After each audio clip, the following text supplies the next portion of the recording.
своя правда. has its own truth. Любая война имеет Every собственную war has its own динамику, и dynamics. по мере And ее as it продолжения drags on, становится все более becomes ожесточенной, crueler, что мы сегодня which и we are seeing наблюдаем. indeed today. Мы все буквально тонем в We are all море, в drowning потоке in a sea, лжи in a и flood of lies дезинформации, and которые disinformation, which is being распространяются spread информационными by террористами. information По-другому я этих terrorists. людей назвать не могу. I can't call them anything Абсолютное else. большинство из The vast которых при majority этом of сидит в these at the same удобных time are креслах, в sitting теплых comfortably in кабинетах за тысячи armchairs in километров от offices зоны боевых thousands of действий. kilometers from the military Через несколько минут military мы все clashes. In a few приступим к minutes we голосованию will по move to a внесенному vote проекту on this draft резолюции. resolution. Этот проект на самом However, деле должен this состоять из draft одного should параграфа, only contain написанного one не на paragraph, ООНовском языке, not а на written in нормальном UNEs, человеческом but in языке. normal Он human должен language. содержать It призыв should к contain a немедленному call for прекращению an военных immediate действий cessation of hostilities и проведению and for переговоров. negotiations to take place. Я понимаю, I что do у каждого understand из вас that есть each and every one of you have your инструкции из instructions столиц. from your capitals. Я также I знаю, что also некоторые из know that вас some of очень you настойчиво have been просили pressured проголосовать за этот to проект. vote for this draft. И я не имею I don't никаких have иллюзий по any поводу того, illusions as regards какими будут результаты what the нашего outcome of голосования. our vote will be. И все-таки я But прошу вас nevertheless, еще I раз do ask подумать you и to think once again проголосовать and vote по совести, according to хотя your я понимаю, conscience, что за although I голосованием understand по совести that в ООН можно voting, потерять one can работу. lose one's job at the UN for Благодарю вас за voting внимание. with one's conscience. Thank you for your attention. I thank the distinguished representative of Belarus.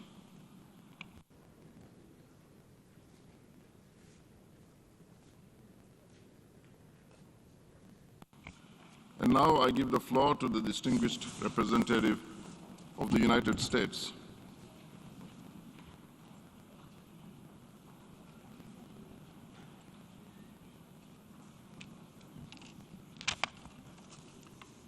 Mr. President, Mr. Secretary General, my fellow delegates, to all those who dedicate themselves to the noble mission of this institution. Today we call on Russia to stop its unprovoked, unjustified, unconscionable war. We call on Russia to respect the sovereignty and territorial integrity of Ukraine. We call on another neighbor of Ukraine, Belarus, who you've just heard from, to stop supporting the war and stop allowing its territory to be used to facilitate this aggression. And today, we stand together in holding Russia accountable for its violations of international law and to address the horrific human rights and humanitarian crisis unfolding before our eyes. This is an extraordinary moment. For the first time in 40 years, the Security Council has convened an emergency special session of the General Assembly. 40 years. Most of the men and women fighting in Ukraine were not even born the last time the United Nations came together in this way to unite for peace.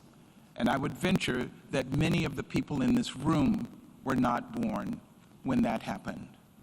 But a few of the eldest Ukrainians and Russians might recall a moment like this, a moment when one aggressive European nation invaded another without provocation to claim the territory of its neighbor. A moment when a European dictator declared he would return his empire to its former glory. An invasion that caused a war so horrific that it spurred this organization into existence.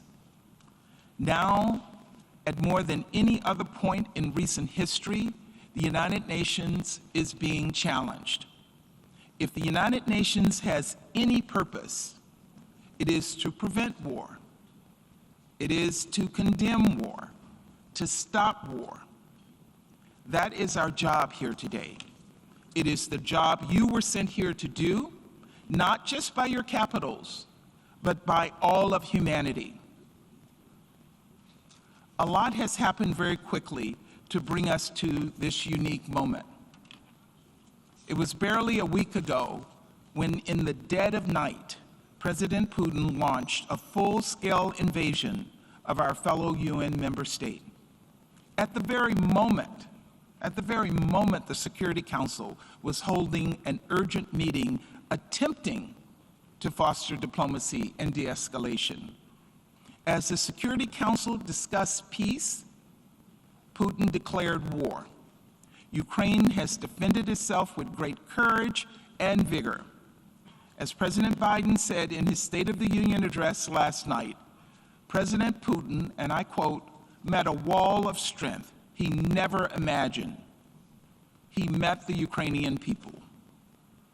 But the brazen and indiscriminate nature of Russia's attack has had devastating, horrific consequences for the entire country.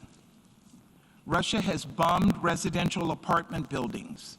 It has bombed sacred burial grounds. It has shelled kindergartens and orphanages and hospitals. Russia has spurred mass hunger and caused so many to flee their homes. The latest UN estimate are marching toward 1 million people. We thank the countries who have opened their borders, who have opened their hearts, opened their homes to those fleeing Ukraine. And I want to echo the UN Refugee Agency's call to help and welcome all those fleeing conflict without regard to race or nationality.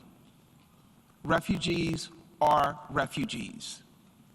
For those who remain, Russia is destroying critical infrastructure, vital services which provide millions of people across Ukraine with drinking water to stay alive, gas to keep people from freezing to death. And now it appears Russia is preparing to increase the brutality of its campaign against Ukraine. We've seen videos of Russian forces moving exceptionally lethal weaponry into Ukraine, which has no place on the battlefield. That includes cluster munitions and vacuum bombs, which are banned under the Geneva Convention. We all have seen the 40-mile-long lethal convoy charging toward Kyiv. President Putin continues to escalate, putting Russia's nuclear forces on high alert, threatening to invade Finland and Sweden. At every step of the war, Russia has betrayed the United Nations. Russia's actions go against everything this body stands for. People across the world have already united together in exactly the way this General Assembly must do today. Protests and vigils against Russia's war and in solidarity with Ukraine, marked with blue and yellow, have sprung up across the globe. These are protests for peace. From Bangkok to Budapest, from Berlin to Buenos Aires, from Sydney to Seoul, from Calgary to Cape Town, and even in Moscow and Minsk, people everywhere are standing up to call for President Putin to stop this attack.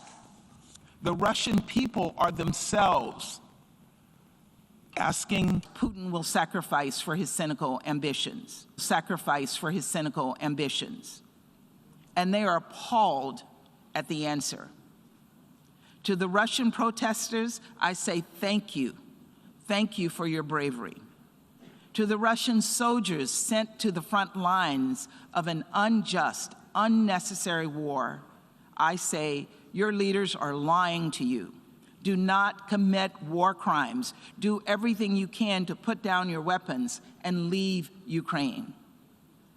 The truth is that this war was one man's choice and one man alone, President Putin. It was his choice to force hundreds of thousands of people to stuff their lives into backpacks and flee the country, to send newborn babies into makeshift bomb shelters, to make children with cancer huddle in hospital basements, interrupting their treatment, essentially sentencing them to death. Those were President Putin's choices. Now it's time for us to make ours. The United States is choosing to stand with the Ukrainian people. We are choosing, in coordination with our allies and partners, to impose severe consequences on Russia. We are choosing to hold Russia accountable for its actions, and we will soon turn to vote on a resolution that does just that. We believe this is a simple vote. Vote yes if you believe UN member states, including your own, have a right to sovereignty and territorial integrity. Vote yes if you believe Russia should be held to account for its actions. Vote yes if you believe in upholding the UN Charter and everything this institution stands for. Thank you very much. I thank the distinguished representative of the United States.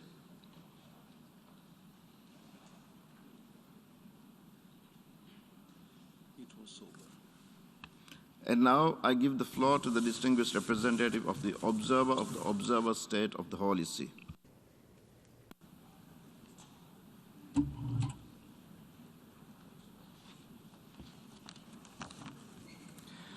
Mr. President, Mr. Secretary General, thank you for calling this emergency special session, as in recent days we have been shaken by something tragic, war.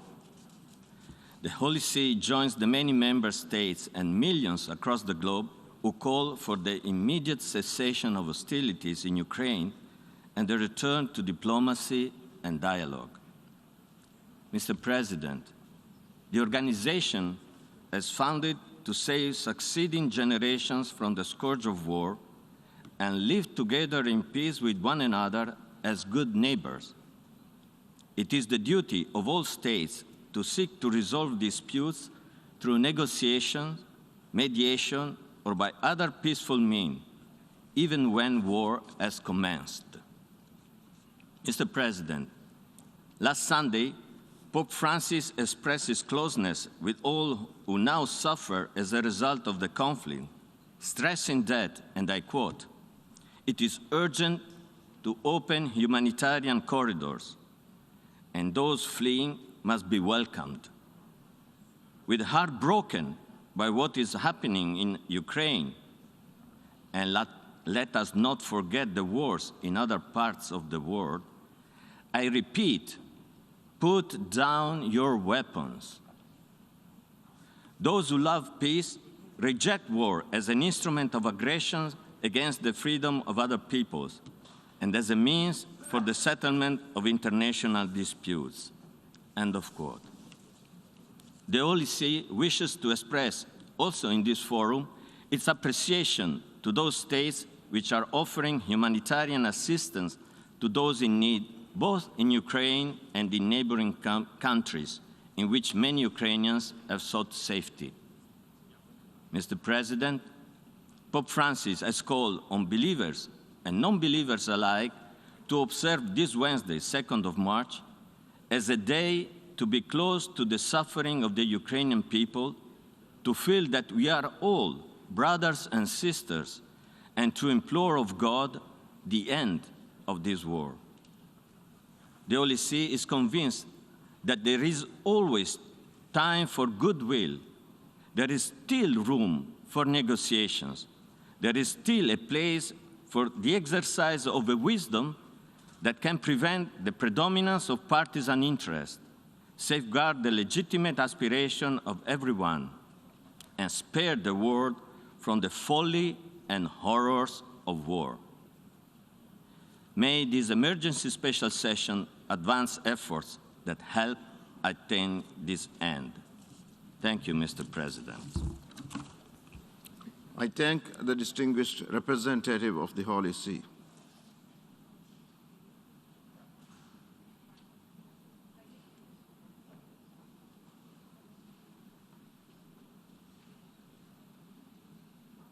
I now give the floor to the observer of the Sovereign Order of Malta.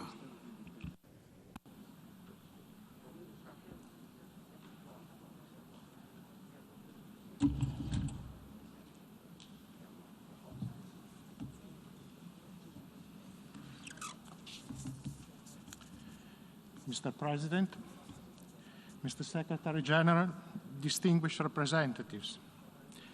The Sovereign Order of Malta, a sovereign entity which provides global humanitarian aid with a special mission to serving the sick and the poor, has observed with great sadness and regret the ongoing conflict which has impacted the lives of so many citizens of Ukraine and which is currently created an unprecedented flow of refugees seeking peace and security across their nation's borders.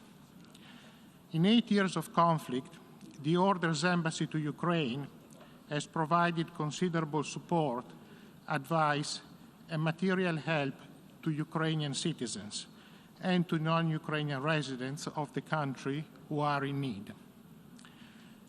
The current crisis is seeing multiple cities and towns attacked and bombed, forcing families to leave their homes and seeking shelter elsewhere. Our representatives and ambassadors in the region report that while refugees have sufficient means to travel and find refuge on their own or enjoy dual citizenship with nearby nations, the majority do not have the resources to provide for themselves without support. UN agencies predict that a potential refugee exodus of over 6 million persons might well be the outcome of this situation. In the meanwhile, many elderly people and those who are sick or disabled in some way are unable to escape the bombing and the stress that accompanies civil unrest. Our concern, obviously, is for them as much as it is for those who have managed to leave. Our staff and volunteers in major population centers within Ukraine continue to provide assistance as much as is feasible, given the ongoing security and safety problems. This past weekend, we held a summit of our regional ambassadors and aid providers under the auspices of our international relief agency, Malteser International. At that time, we were able to review both the growing extent of the refugee crisis as well as the initiatives we are taking to support the growing swell of primarily mothers and children and a small number of senior citizens. As of this morning, it is estimated that almost 700,000 individuals have made the journey across the borders of Poland, Slovakia, Romania, Hungary, and Moldavia. And each day that the conflict continues, the flow of anguished families will grow. We have seen some nations go out of their way to welcome these individuals and to help them through the trauma. Our Order of Malta staff along the border with Ukraine totals over 5,000 personnel, with tens of thousands of volunteers doing everything from serving hot food and drink, caring for the victims of injury and accident, providing counseling and emotional support, and assisting in securing of short-term accommodation. Volunteers from locations away from the border, many of them from other countries, representing churches and community groups, have driven their cars and vans to provide transportation to new arrivals to ensure that they are given every opportunity to find a place to stay. We are coordinating our activities with international aid agencies, such as the Red Cross and the UNHCR, and are engaged in an international fundraising program to ensure that adequate resources continue to be available for the support and maintenance of those in need. We are encouraged that the UN Human Rights Council in Geneva will be holding a debate on human rights in Ukraine today. Representatives from our government will be participating in this important discussion. We appeal to nations of goodwill to appreciate the trauma experienced by all refugees. In particular, we appeal to countries who are receiving refugees to extend the same welcome they're offering Ukrainians, to those of other national and ethnic groups who have been caught in this conflict and who are seeking security. The offer of help and support must cross ethnic, racial, and cultural lines and not be tainted by discriminatory acts or attitudes. This conflict in Europe drives home the realization that the issues of internally displaced persons and the needs of refugees forced from their homes affects the whole world: Africa, the Middle East, Asia, Latin America, and now Europe. Thank you for your attention. I thank the observer of the Sovereign Order of Malta for the statement.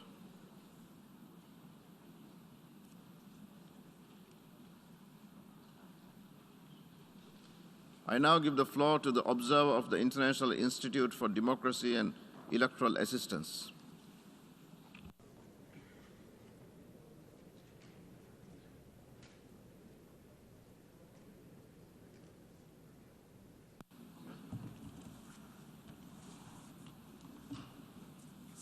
Mr. President, Mr. Secretary General, Excellencies, International IDEA strongly condemns the unprovoked war of aggression waged by the Russian Federation with the involvement of Belarus against Ukraine, a sovereign nation and a democracy.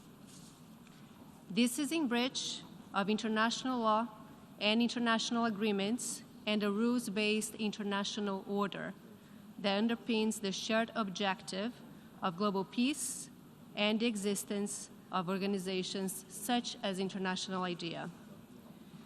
The invasion order by the President of the Russian Federation, Vladimir Putin, is a blatant violation of the UN Charter. As firm believers in the rights of peoples to exercise their fundamental rights and freedoms, we convey our full support to and solidarity with the people of Ukraine. They are innocent victims of this aggression. We salute the brave partners and democracy activists with whom International IDEA has engaged in recent years when Ukraine made huge progress towards being a stable and thriving democracy. We call on the international community to spring into action to protect them and mitigate the humanitarian consequences of the invasion. We cannot fail to note that the military operation was launched while the UN Security Council was meeting to discuss the crisis. We reiterate our firm belief that international crises should be addressed through the means of multilateral diplomacy and resolved on the basis of the principles of the Charter. It is particularly unfortunate that this naked rejection of these principles happens during a pandemic that has rendered evident the need for increased global cooperation to make the world governable and to achieve justice for all. In these days, we are witnessing what an unchecked ruler, for decades trampling fundamental rights and freedoms of his own citizens, can do to undermine peace and democracy beyond his own borders. Ukraine is a country that has successfully reached democratic standards over the past 2 decades, from respecting media freedoms to free and fair elections, local democracy, and the fight against corruption. It is no wonder President Putin is scared of such democratic vibrancy at his doorstep. This is a pivotal moment for Democrats all over the world to stand united in support of Ukraine. It is also the moment to reinforce action to counter and to prevent the rise of authoritarian regimes elsewhere, which cannot survive without kleptocracy and the systematic violation of human rights and freedoms. We call on Russia to immediately withdraw its military forces and fully respect Ukraine's sovereignty. Revanchist interpretations of history and attempts to change borders based on ethno-nationalist fantasies offer not a luminous path for humanity, but a route towards darkness and endless cycles of violence. They certainly don't provide any hope to the younger and unborn generations that will bear the brunt of the climate crisis, or to the billions of vulnerable people around the world that are yet to realize the promise of a life free from fear and want, and the promise of the Agenda 2030. Those are the real challenges of our age. We encourage the UN Secretary General, Antonio Guterres, to make use of his good offices to advance ceasefire talks, humanitarian access to the war-affected areas, and protection of civilians, and particularly the most vulnerable ones. We urge UN member states to adopt and enforce sanctions against the Russian Federation until withdrawal of their forces from Ukraine and the full restoration of its territorial integrity. We urge UN member states to do whatever it takes in compliance with the principles of the UN Charter to stop this war and prevent any further escalation of conflict.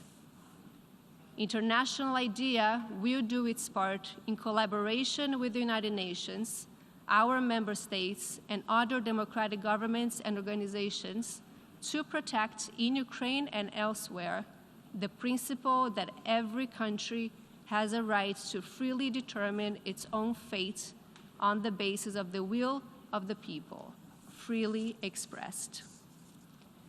Democracy's institutions and processes are the best means to protect their right. Today, we must stand up for these principles. Today, we must stand up for Ukraine, which embodies these principles and defends them to our greatest respect. Diakuyu, thank you. I thank the distinguished observer of the International Institute for Democracy and Electoral Assistance. We have heard the last speaker in the debate on this item. The General Assembly has thus concluded this stage of the consideration of Agenda Item 5. The Assembly will resume its consideration of Agenda Item 5, entitled Letter dated 28 February 2014 from the Permanent Representative of Ukraine to the United Nations, addressed to the President of the Security Council S/2014/136, to take action on a draft resolution issued as document A/ES-11/L1.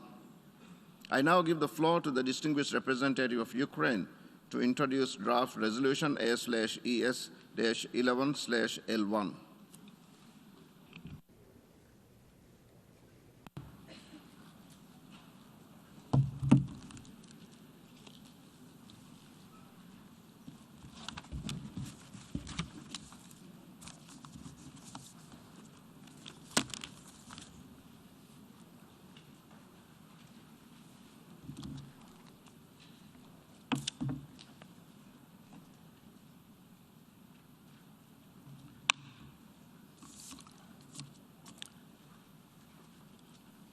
Mr. President, Secretary General,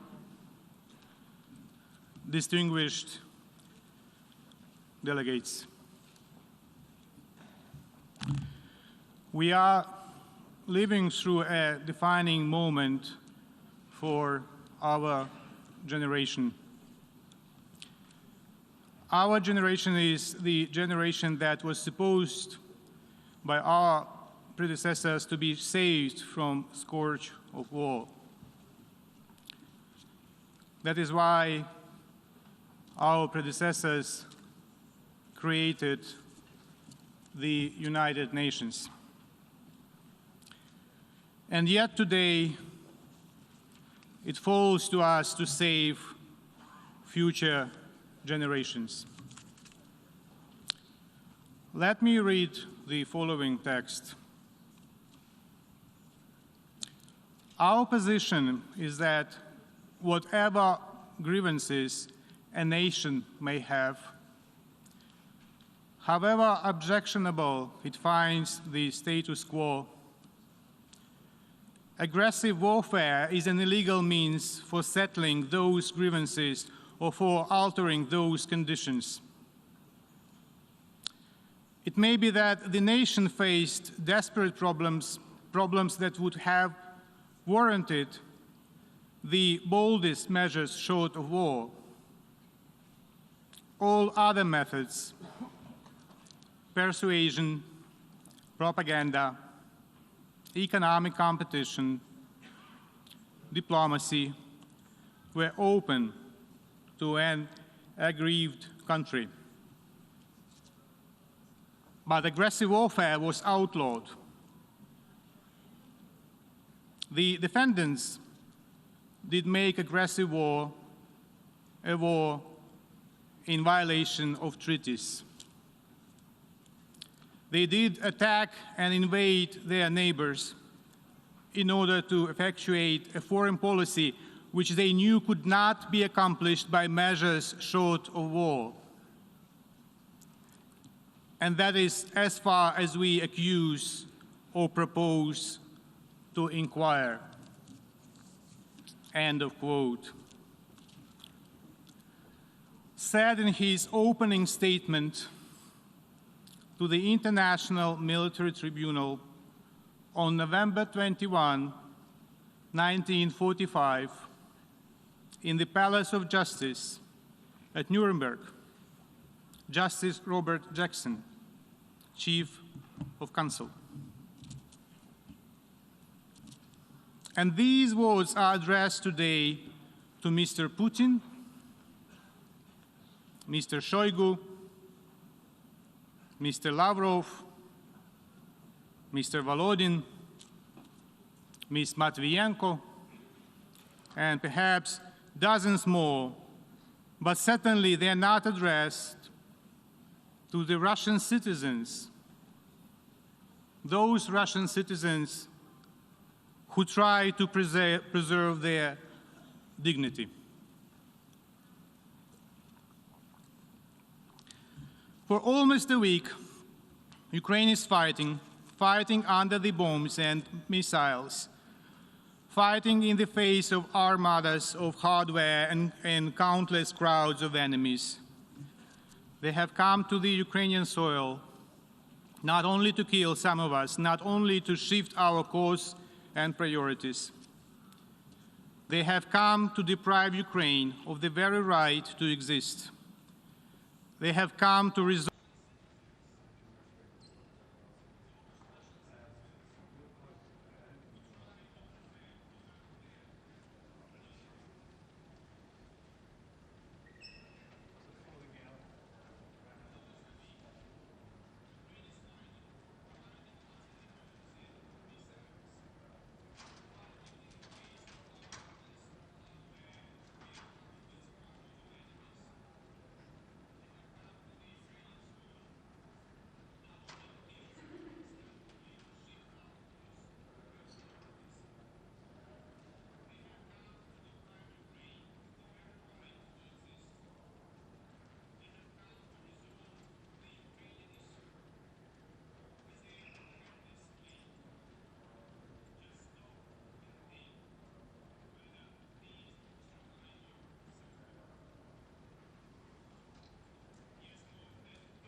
use of indiscriminate weapons such as multiple rocket launchers and aerial bombs against the residential areas.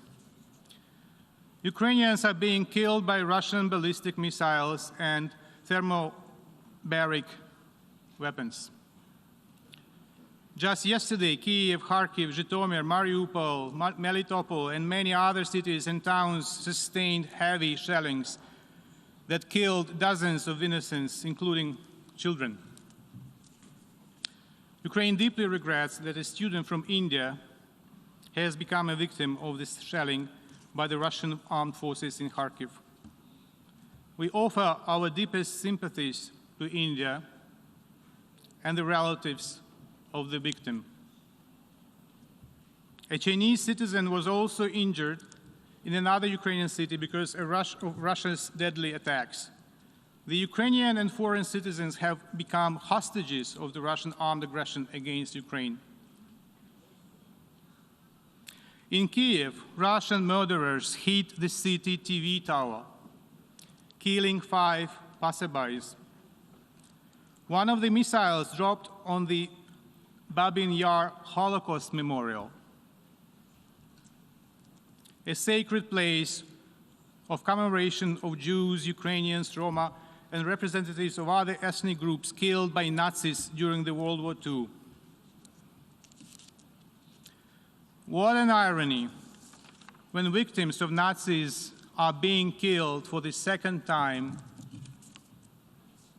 by Nazi modern followers. As the President of Ukraine asked, what was the point of repeating the slogan, never again, in 80 years? It's already clear that the goal of Russia is not an occupation only. It is genocide. On 7th and 8th of March 2022, the International Court of Justice will hold public hearings in the case concerning allegations of genocide under the Convention on the Prevention and Punishment of the Crime of Genocide, Ukraine versus Russian Federation. Also, the prosecutor of the International Criminal Court has decided to proceed with opening of a formal investigation into the situation in Ukraine. Unprovoked escalation of Russian aggression against Ukraine gives reasons to believe that crimes within the jurisdiction of the ICC continue to be committed on the territory of Ukraine. Along with the situation in Crimea and Donbass, recent events suggest that aggressors' troops continue to commit war crimes and crimes against humanity.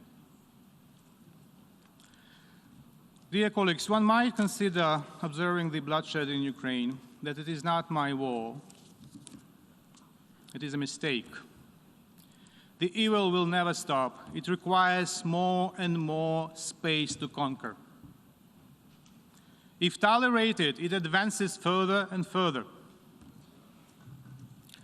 The draft resolution is one of the building blocks to build a wall to stop it, to stop in Ukraine and not to let it go further.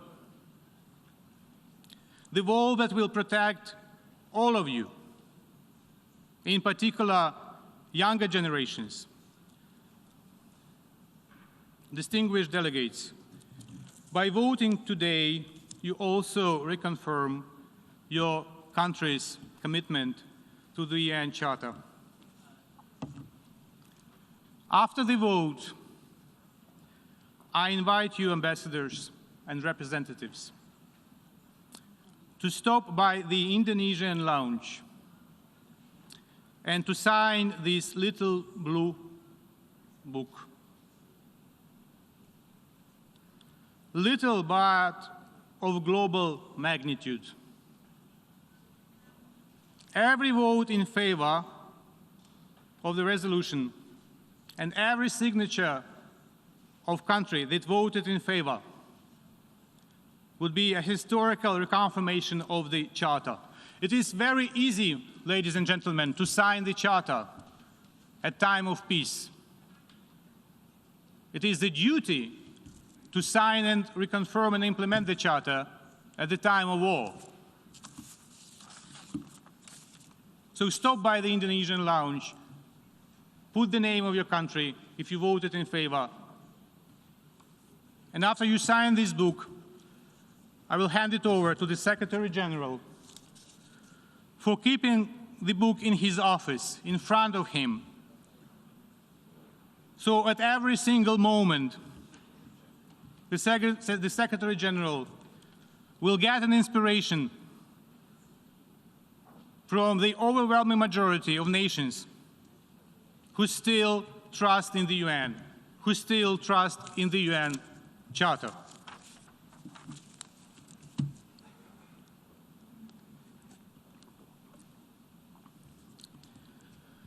There is a very fragile gentleman, a very old one. He was born in a territory that was part of the Kingdom of Hungary. He will celebrate his 102 years birthday in 9 days. His name is Benjamin Ferenc. Benjamin Ferenc was an investigator of war crimes, a chief prosecutor at one of the 12 subsequent trials of Nuremberg. Later, he became an advocate of international rule of law and for the establishment of the International Criminal Court.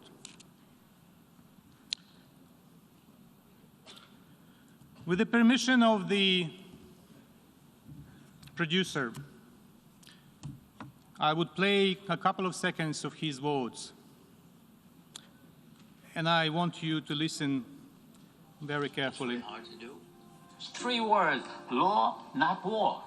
If you can do that, you save every day billions of dollars, which you can use to deal with the legitimate complaints of old people who need medical care, students who have to pay for their tuition, all the legitimate complaints which could be solved if we didn't spend the money on weapons to kill them instead of helping them. And that is the current system. Now, how are you going to do it? I will end by telling you how to do it and the principles which have guided me. There are 3 principles. 1, never give up.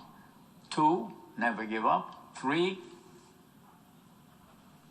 I hear you, never give up. Good luck. I wish you the best of luck.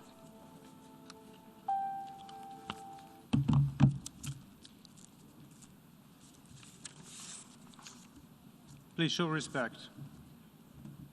Show respect to the Charter. Show respect to the Secretary General. Show respect to this gentleman who will celebrate 102 years since his birthday. I call upon all responsible member states to support the draft. Thank you.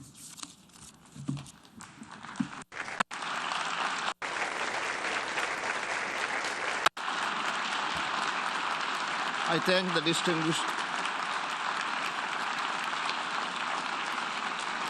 distinguished representative of Ukraine.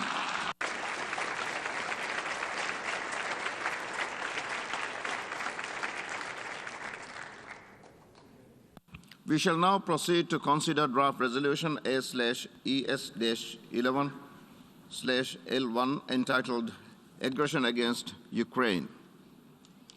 Before I open the floor for explanations of vote before the vote, may I remind delegations that explanations of vote are limited to 10 minutes and should be made by delegations from their seats. I give the floor to the distinguished representative of Russian Federation.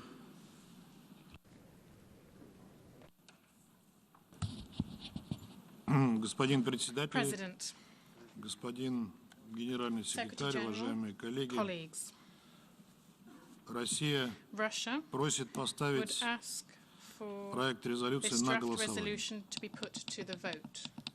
Призываем And we вас не call on you поддерживать этот not to проект. support this draft. Однако мы знаем However, we о know беспрецедентном about the давлении, unprecedented которое pressure наши западные that our партнеры Western оказывали partners на are огромное exerting количество on a стран, large number of countries, заставляя их проголосовать urging them так, to vote как это угодно им. as they see fit. Это нельзя назвать This даже is not давлением. something even that we can call pressure. Это были открытые It was циничные угрозы. open and Нам cynical об этом threats, известно. and we know about it. Этот документ не This будет document will способствовать not прекращению allow us военных to действий. end military activities. Наоборот, он On может the одобрить contrary, it could ободрить киевских радикалов and и националистов Kiev и radicals дальше and любой ценой nationalists to определять политику continue в to стране, determine the policy of their удерживая в country at any заложниках мирное население. price, holding peaceful civilians Причем hostage, не в but not переносном, а в in the прямом смысле этого figurative слова. sense of the term, but in the literal Сейчас sense именно of it. так и Now, происходит that в is what ряде is крупных happening городов in a series Украины, of cities in где Ukraine, население where используется в people are качестве being живого used щита. as human shields.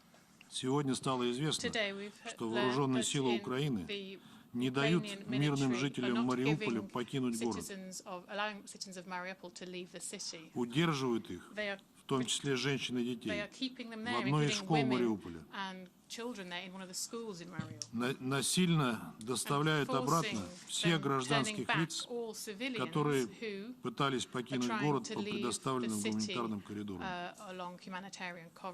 Нам также известно и о планируемых националистическими батальонами провокаций, которые они заготовили с участием гражданского населения с тем, чтобы впоследствии обвинить в этом российские войска. Вопреки нормам международного гуманитарного права, в жилых кварталах размещается военная техника, системы залпового огня, артиллерийские установки. Мы сегодня передадим примеры подобных действий руководству ООН, которое до настоящего момента утверждало, что не располагает подобными свидетельствами. Хотя видеоролики, снятые простыми украинскими гражданами, свободно распространяются в интернете. Ответственность за это полностью лежит на украинских властях, так же, как и за безответственную и преступную раздачу оружия всем желающим, включая выпущенных из тюрем заключенных, что уже привело к массовым случаям грабежей, убийств и мародерства.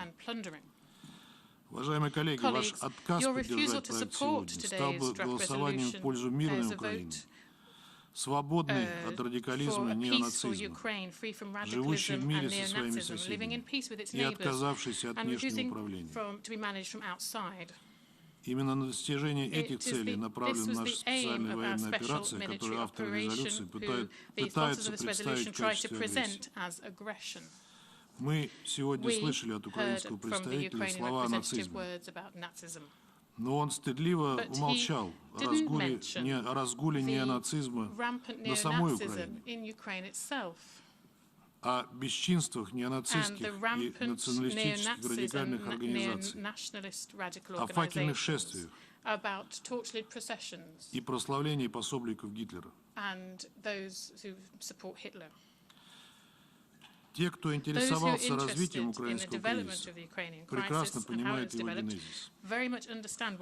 Действуя сегодня, мы прежде всего стремимся остановить восьмилетнюю войну майданного режима с населением Донбасса. За прошедшие годы наша страна сделала все возможное и невозможное, чтобы избежать такого сценария. Мы, по выражению генерального секретаря, кстати говоря, перевернули все камни и постучались в каждую дверь, однако так и не были услышаны. Жители Донбасса продолжали и продолжают бомбить, не собираясь останавливаться на 14 тысячах погибших, подавляющее большинство из которых приходится на жителей ДНР и ЛНР. Цели нашей специальной операции, объявленные на основании статьи 51 Устава ООН, выполняются и будут достигнуты. При этом мы не наносим ударов по гражданским объектам и мирным жителям. Не верьте огромному количеству фейков, распространяемых в интернете на этот счет. Эти фейки пеклись, как пирожки, в Центре информационно-психологических операций специальных сил операции Украины. Этот центр вчера был уничтожен. Мирный сценарий для Украины можно ускорить, если радикалы позаботятся о сохранности жизни граждан своей страны и не будут прикрываться им. Такого призыва в тексте поставленного на голосование документа нет.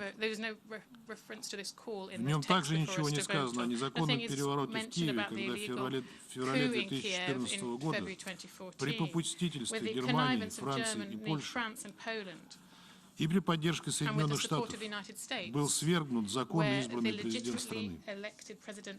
В этом проекте нет ничего и о том, что новые националистические власти тотчас же ограничили права граждан на использование русского языка. Это дало старт огромной цепочке нарушений базовых прав жителей Востока страны, и не только Востока, включая самое ценное право на жизнь.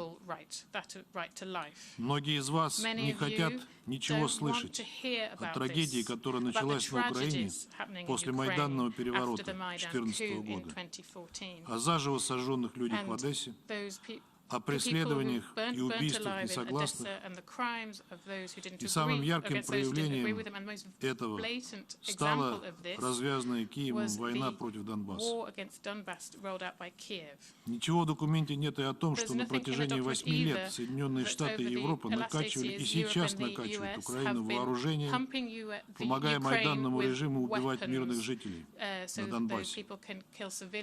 Оправдывали лояльные киевские власти за полное игнорирование минских договоренностей и саботаж резолюции Совета Безопасности 2202. Наконец, этот проект — это очевидная попытка тех, кто за последние десятилетия совершил бесчисленное количество агрессий, незаконных с точки зрения международного права военных операций, переворотов, одним из которых стал и майданный переворот на Украине, выставить себя поборниками международной законности.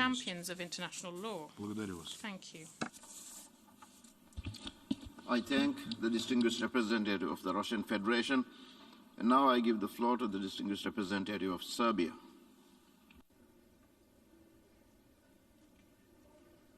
Most sincerely regrets events taking place in the east of Europe. Russia and Ukraine have always been friendly country to the Republic of Serbia, and Serbian people perceives Russians and Ukrainians as fraternal nations.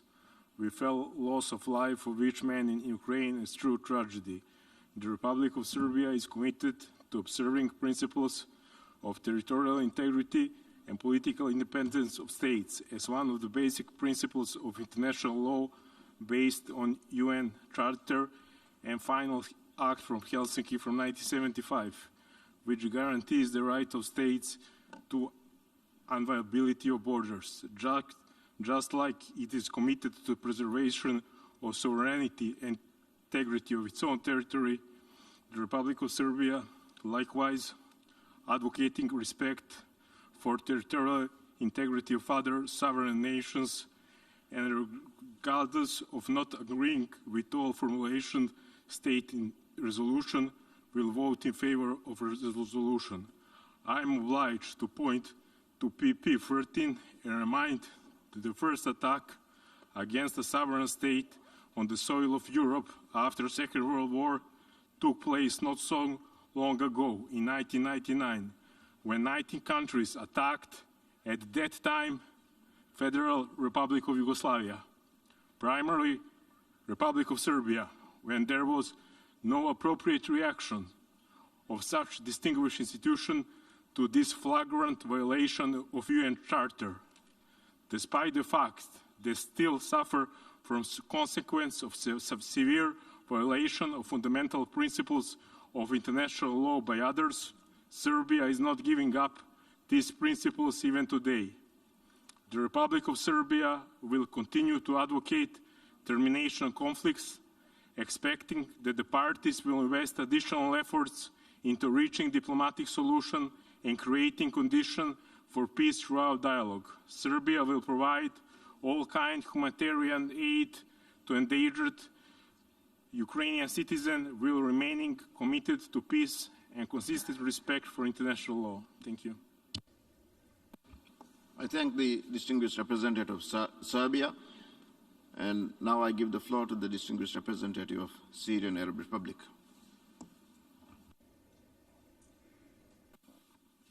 شكرا سيد الرئيس.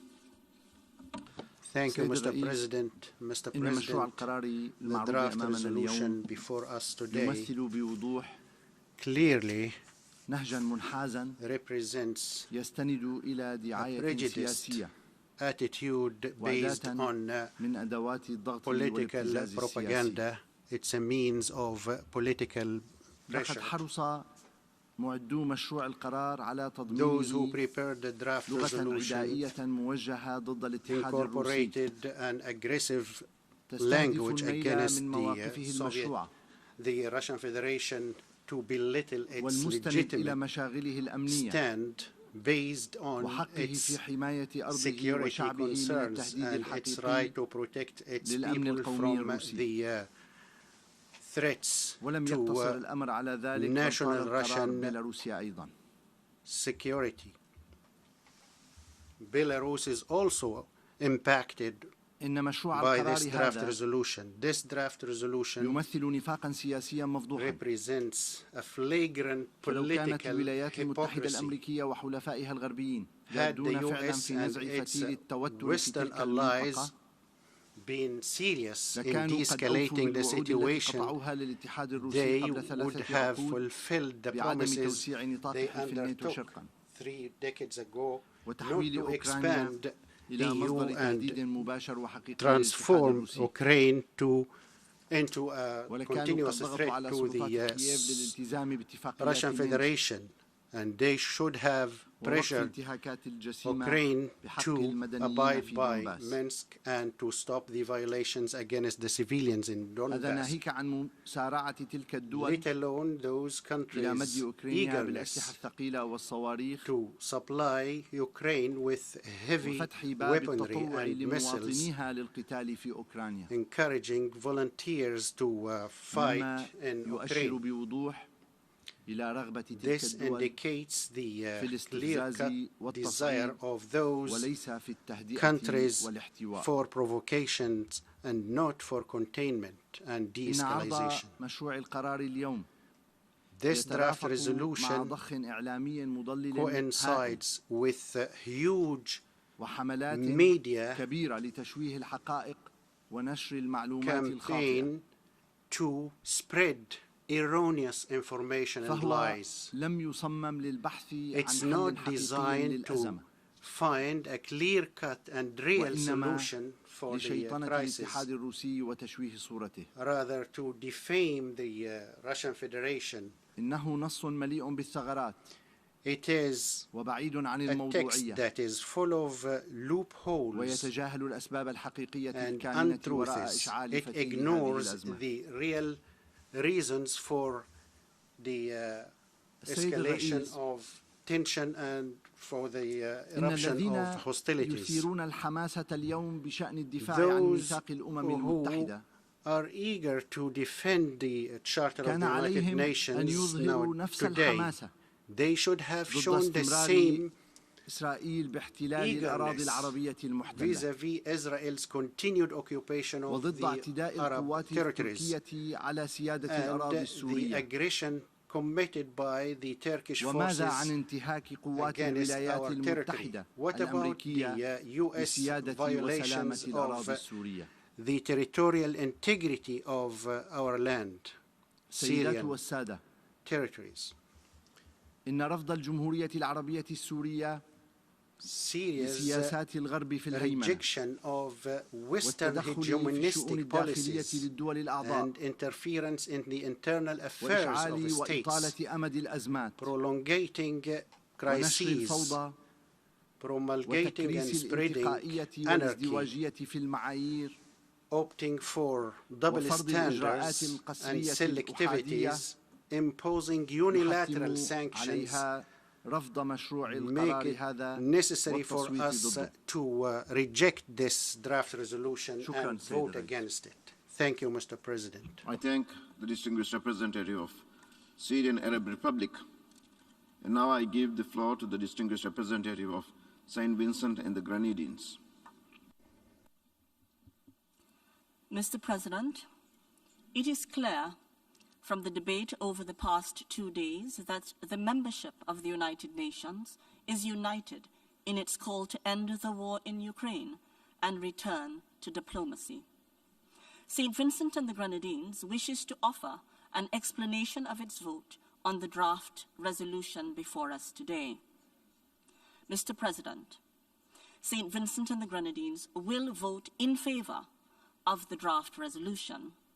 We will vote in accordance with our steadfast commitment to upholding the purposes and principles of the United Nations Charter, which form the core of multilateralism and gave birth to our United Nations 76 years ago. It bears repeating, Mr. President, that these principles underscore respect for sovereignty, political independence, and territorial integrity of states and enjoin member states to refrain from the threat or the use of force in the conduct of their international relations.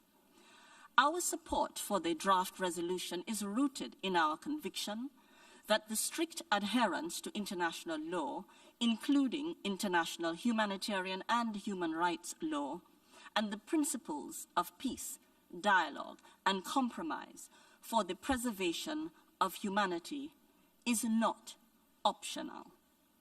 As a small island developing state, full compliance with the bedrock principles of international law remains an existential issue. We take the floor again, Mr. President, to repeat our call for these principles to be applied consistently and upheld as universal truths instead of selective, uneven, and unpredictable tools to further great power ambition anywhere and by anyone. Historically, and in recent times, we have witnessed the naked hypocrisy, double standards, and cynical misapplication of international law, which we have condemned.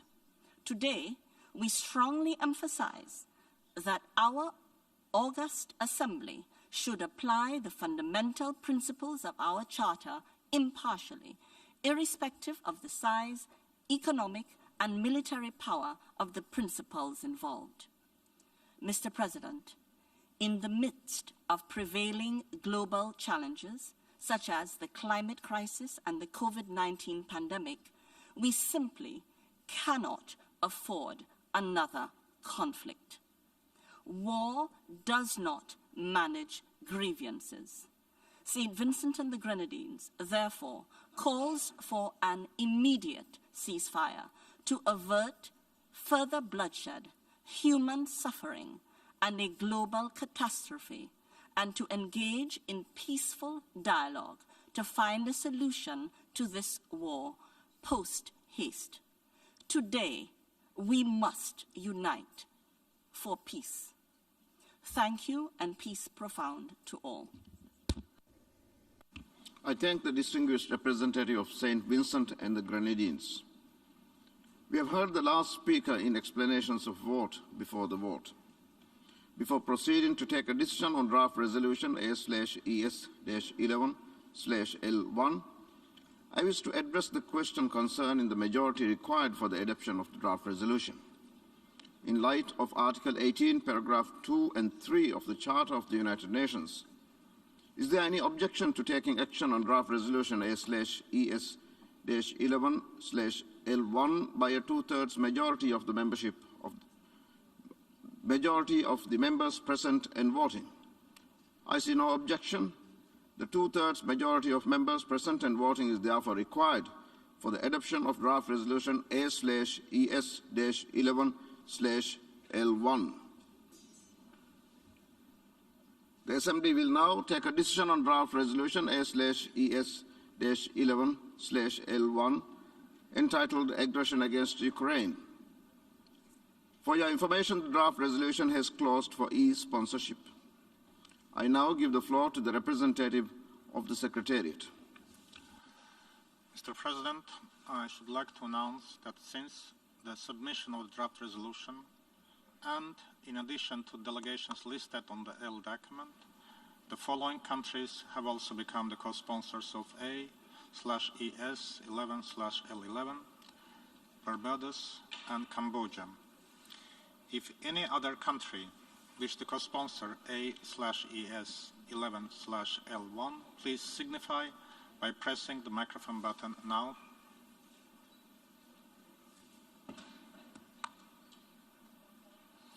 There is nothing further, Mr. President. I thank the representative of the Secretariat. A recorded vote has been requested. We shall now begin the voting process. Those in favor of draft resolution A/ES-11/L1, please signify. Those against, abstentions.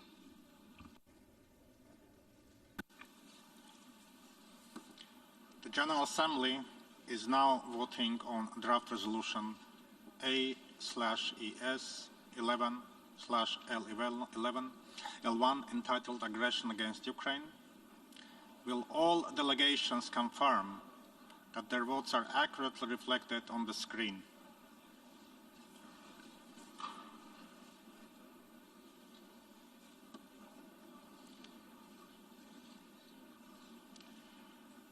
The voting has been completed.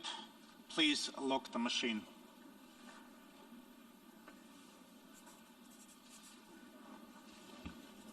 The result of the vote is as follows.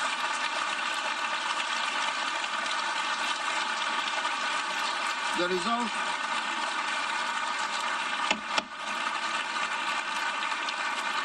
result of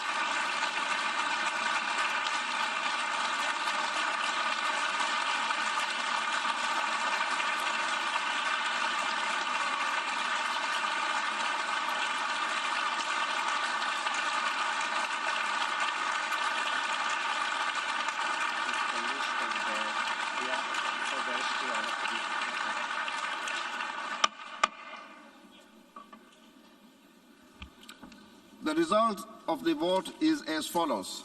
In favor, 141, against 5, abstentions 35. Draft resolution A/ES-11/L1 is adopted.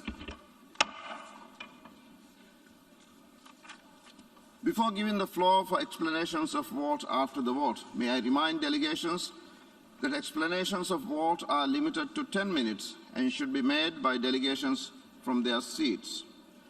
I give the floor to the distinguished representative of Tunisia.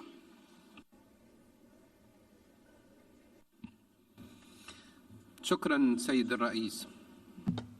Thank you, Mr. السيد الرئيس، لقد صوتت تونس لصالح القرار اليوم انتصارا لمقاصد ومبادئ ميثاق الأمم المتحدة التي انبنت عليها سياستنا الخارجية وتأكيدا لحرص بلادنا على إنهاء الأزمة باستعمال الوسائل السلمية لفض النزاعات التي تبقى السبيل الوحيد والأمثل لوضع حد للتصعيد والحيلولة دون مزيد تدهور الأوضاع وتفاقم الأزمات والإنسانية. of the situation and further human tragedy. The world witnessed so many grueling wars destructive to peace and security and the life of people. Our experience indicates that military options cannot solve any crisis. Dialogue and negotiations can settle all differences and finding compromises. The current crisis in Ukraine comes at a time the world was getting out of COVID-19 and prepared itself for a new stage based on solidarity, cooperation, and effective engagement in multilateral action and achieving our common agenda. We believe that the world cannot undertake or cannot burden itself by further crises. We encouraged the engagement of the parties in peaceful negotiations, and we urged the international community to intensify efforts to obligate these parties to resort to negotiations in a manner to cease hostilities and to prepare the way for finding permanent solution. Given the fact that international peace and security are a whole, Tunisia calls for dealing with all just questions in one standard so that peoples can regain their legitimate rights in accordance with international legitimacy to build a more stable, more peaceful world. Thank you, Mr. President. I thank the distinguished representative of Tunisia, and now I give the floor to the distinguished representative of Rwanda.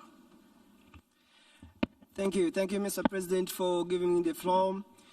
Mr. President, Rwanda takes the floor to explain its position on the vote we just cast.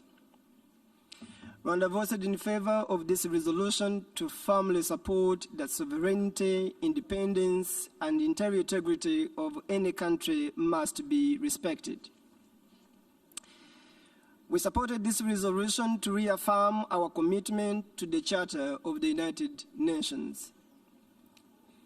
Mr. President, military escalation should cease immediately and go for peaceful settlement of the crisis. The Russian Federation and Ukraine have the key to resolve this conflict. The external intervention will only worsen the situation. Mr. President, we fully support international efforts to de-escalate the war, including the efforts of the Secretary General in solving the crisis. We urge all concerned parties to demonstrate calm and seek a solution to the conflict through dialogue to ensure that civilians do not continue to pay the heaviest price.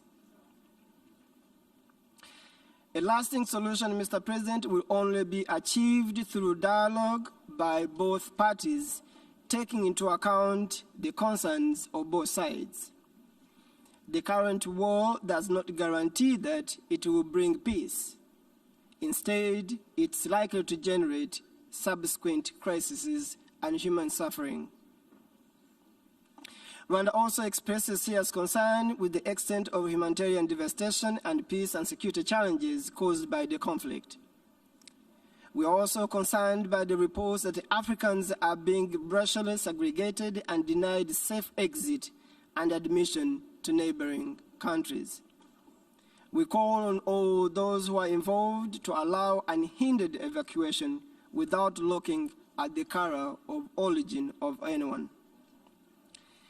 Mr. President, the founding principles of the United Nations Charter is to live peacefully with each other, uphold the sovereignty and territorial integrity of states while considering the security interests of other countries.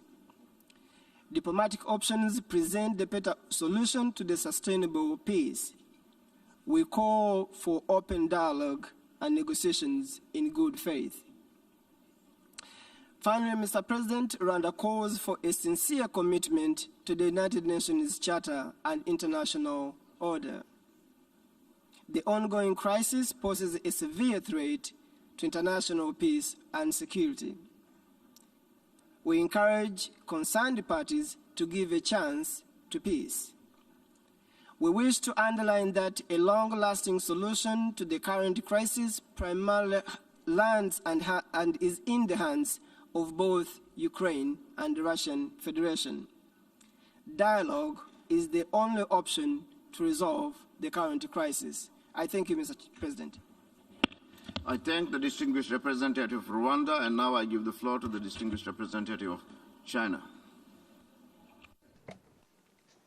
Thank you, Mr. President. Mr. President, there continues to be dramatic changes of the situation in Ukraine. What is now unfolding is indeed heart-wrenching. China's basic position on the Ukraine issue is consistent and unequivocal. We always believe that all countries' sovereignty and territorial integrity should be respected, and that international disputes should be resolved peacefully in accordance with the purposes and principles of the UN Charter. The top priority right now is to ease the situation on the ground as much as possible and prevent the situation from escalating or even getting out of control. Russia and Ukraine have already held their first round of negotiations. Despite their differences, both sides have shown their willingness to continue the negotiations. China welcomes this. Faced with the highly complex and sensitive situation, China once again calls on the international community to stick to the overall direction of a political settlement and foster an enabling atmosphere and conditions for direct dialogue and negotiations between the parties concerned. Mr. President, any action taken by the United Nations and the relevant parties should give priority to regional peace and stability and the universal security of all parties, and should play a positive role for de-escalation and diplomatic solutions. Regrettably, the draft resolution submitted to this emergency special session for vote has not undergone full consultations with the whole membership, nor does it take into full consideration the history and the complexity of the current crisis. It does not highlight the importance of the principle of indivisible security or the urgency of promoting political settlement and stepping up diplomatic efforts. These are not in line with China's consistent position. Therefore, we had no choice but to abstain in the voting. Mr. President, the final settlement of the Ukraine crisis requires abandoning the Cold War mentality, abandoning the logic of ensuring one's own security at the expense of others' security, and abandoning the approach of seeking regional security by expanding military blocs. It is important to give full attention and respect to the legitimate security concerns of all countries, and on that basis, conduct negotiations to put in place a balanced, effective, and sustainable European security mechanism.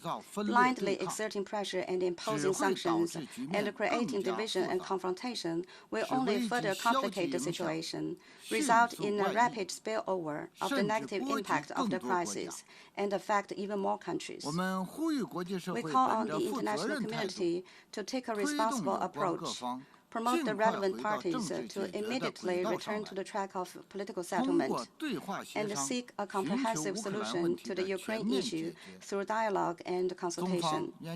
China is ready to continue its constructive role in this regard. Thank you, Mr. President.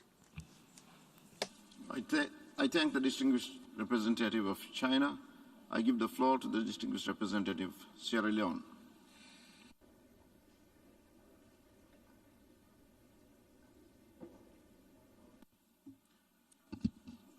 Mr. President, Secretary General, Excellencies, the delegation of Sierra Leone has requested for the floor to explain its position on the agenda item and vote on the resolution.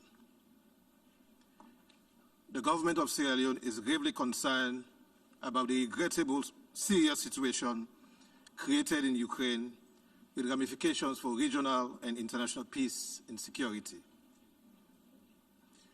Sierra Leone also expresses serious concern over the growing refugee and humanitarian situation in and around Ukraine, and particularly the safety and well-being of Sierra Leonean students in Ukraine. In appreciating efforts to provide the necessary safety and refuge, it is important for all those fleeing the conflict to be treated equally and with dignity, without discrimination, whether on the basis of race or status. A blanket denial is not the answer, nor representative of the values we seek to protect.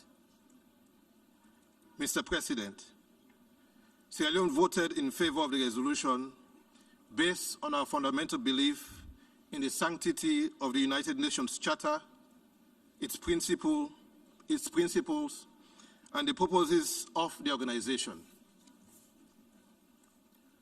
Our vote today is not a selective application of our fundamental belief in the principles of sovereign equality of all UN member states, the territorial integrity or political independence of member states, non-interference, and the peaceful settlement of dispute. Our vote today is not to absolve the actions and inactions of the United Nations, particularly in addressing peace and security questions in Africa. While we believe that the United Nations must be consistent in the application of its charter and in pursuit of its purposes, resorting to the threat or use of force and the violation of the territorial integrity of any member state inconsistent with the charter must be rejected. Sierra Leone accordingly calls for the full respect of the national sovereignty and territorial integrity of Ukraine within its internationally recognized borders. We also call for the immediate cessation of hostilities, and in this regard, we welcome the commencement of ceasefire talks, and we urge for the continuation of the talks in a meaningful way. Finally, we also urge for good faith diplomatic efforts to resolve the conflict. I thank you. I thank the distinguished representative of Sierra Leone, and now I give the floor to the distinguished representative of Thailand. Mr. President, Thailand has carefully considered the draft and voted in support of the resolution because of the overriding importance that Thailand attaches to the principles enshrined in the United Nations Charter and those of international law, in particular, respect for sovereignty, territorial integrity, and the non-use of force against states.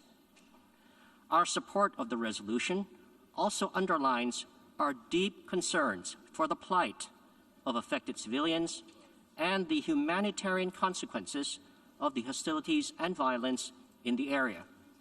In this regard, we call on all parties to fully comply with their obligations under international humanitarian law. We are also concerned with the potential longer-term consequences on the rules-based international order and renew our call towards peace and for all parties to enhance dialogue through various means to truly realize a peaceful settlement of the situation. Thank you. I thank the distinguished representative of Thailand, and now I give the floor to the distinguished representative of Brazil.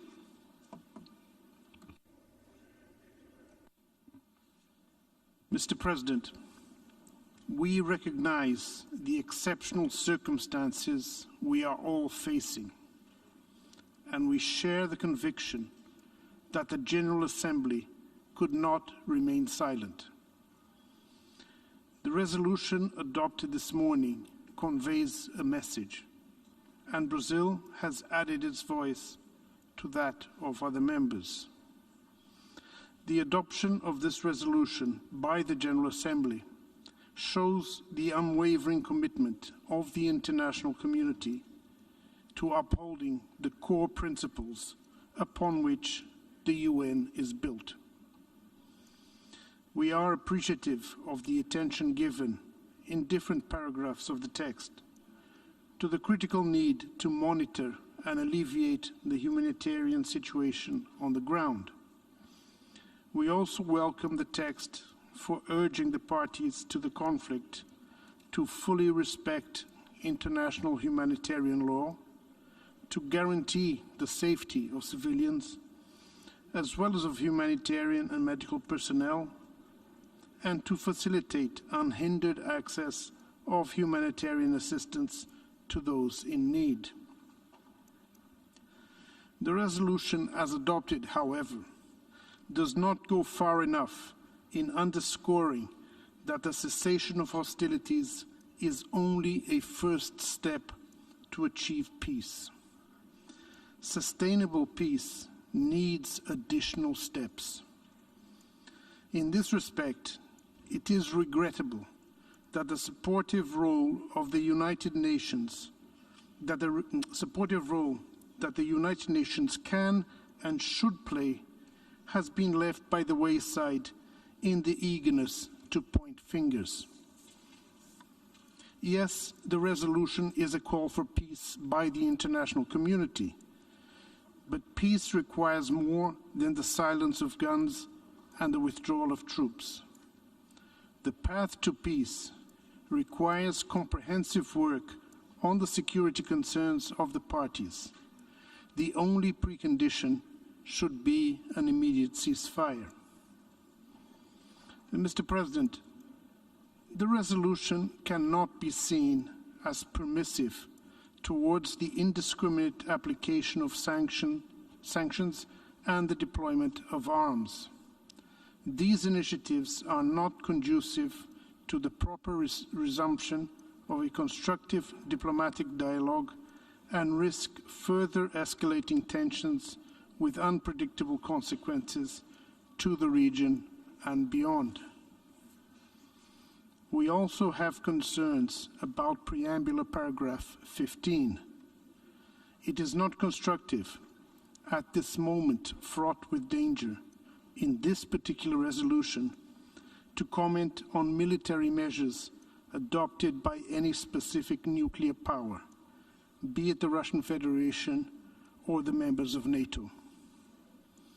Once effective negotiations do get started, all the parties must show true flexibility and spirit of compromise. Lasting solutions can only be achieved at the negotiating table through committed dialogue. Brazil continues to urge all actors to de-escalate and to renew efforts in favor of a negotiated diplomatic agreement between Ukraine and Russia that contributes to the establishment of the security and the stability of the region. We stand ready to resolutely work in favor of peace in the discussions in this Assembly, in the Security Council, and in other fora. I thank you, Mr. President. I thank the distinguished representative of Brazil. I give the floor to the distinguished representative of the United Arab Emirates. Thank you, Mr. President. This emergency special session comes as the conflict in Ukraine has reached a dangerous inflection point. The international community is alarmed by developments on the ground, and this is the clear message of today's resounding vote. The humanitarian situation is worsening by the day. We have seen reports of rapidly growing civilian casualties and massive displacement, the extent of which Europe has not experienced in decades. The UAE is deeply concerned by these developments. Our collective responsibility must, however, be towards exhausting all efforts and using all diplomatic channels to prevent a further deterioration of the humanitarian situation. We remain firm in that belief more than ever before. Yesterday, the UAE pledged $5 million in response to the UN's humanitarian flash appeal. We know that in the days, weeks, and months ahead, more must be done. The credibility of this organization, born out of the ashes of World War II, rests on its universal representation and its effectiveness in applying the principles that we all uphold. However, as this conflict has revealed, the clear and full voice of the United Nations has only grown harder to summon because it is not equally applied. Despite deepening divisions, now is time to take a step back, identify diplomatic off-ramps, and engage constructively to end this conflict. It is also a time to summon our reserves of wisdom and experience to guide the way forward. Global solidarity means doing more than focusing on conflicts in some parts of the world while ignoring others. We need to shift our mindset from conflict management to conflict resolution. Our collective security depends on it. Let this crisis be the wake-up call. The future of this organization may rest on that. We all need to galvanize UN efforts to promote the dialogue, work towards an end to the hostilities, and address the humanitarian situation for those most desperately in need. The UAE recognizes the need to meet this moment with renewed diplomacy and leadership, and put the needs of the people on the ground at the center of our efforts. The avenues for dialogue must, however, remain open more urgently than ever before, and we must pursue them together. Mr. President, right now we recognize that this resolution adopted here today is a necessary signal of where we need to be going. Resigning ourselves to a cycle of perpetual violence and sanctions that only adds to the suffering of civilians diminishes us all. We voted for this resolution, and we join with member states in making this appeal to peace, a just peace that endures by recognizing the legitimate concerns of all parties and also abides by the UN's charters of principles and independence and sovereignty and territorial integrity. This resolution, however, as others have said, is not enough for a sustainable peace. Resolution of this conflict requires dialogue and effective diplomacy. This text represents the determination of member states to respond to the conflict today in Ukraine. That is the call that rings clearly from this meeting.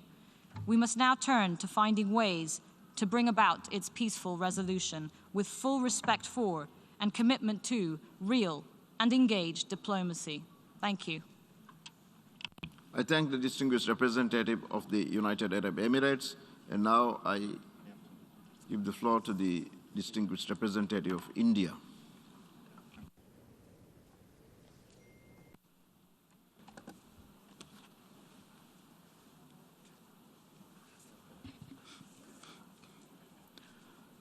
Thank you, Mr. President. India has been deeply concerned over the rapidly deteriorating situation in Ukraine and the ensuing humanitarian crisis.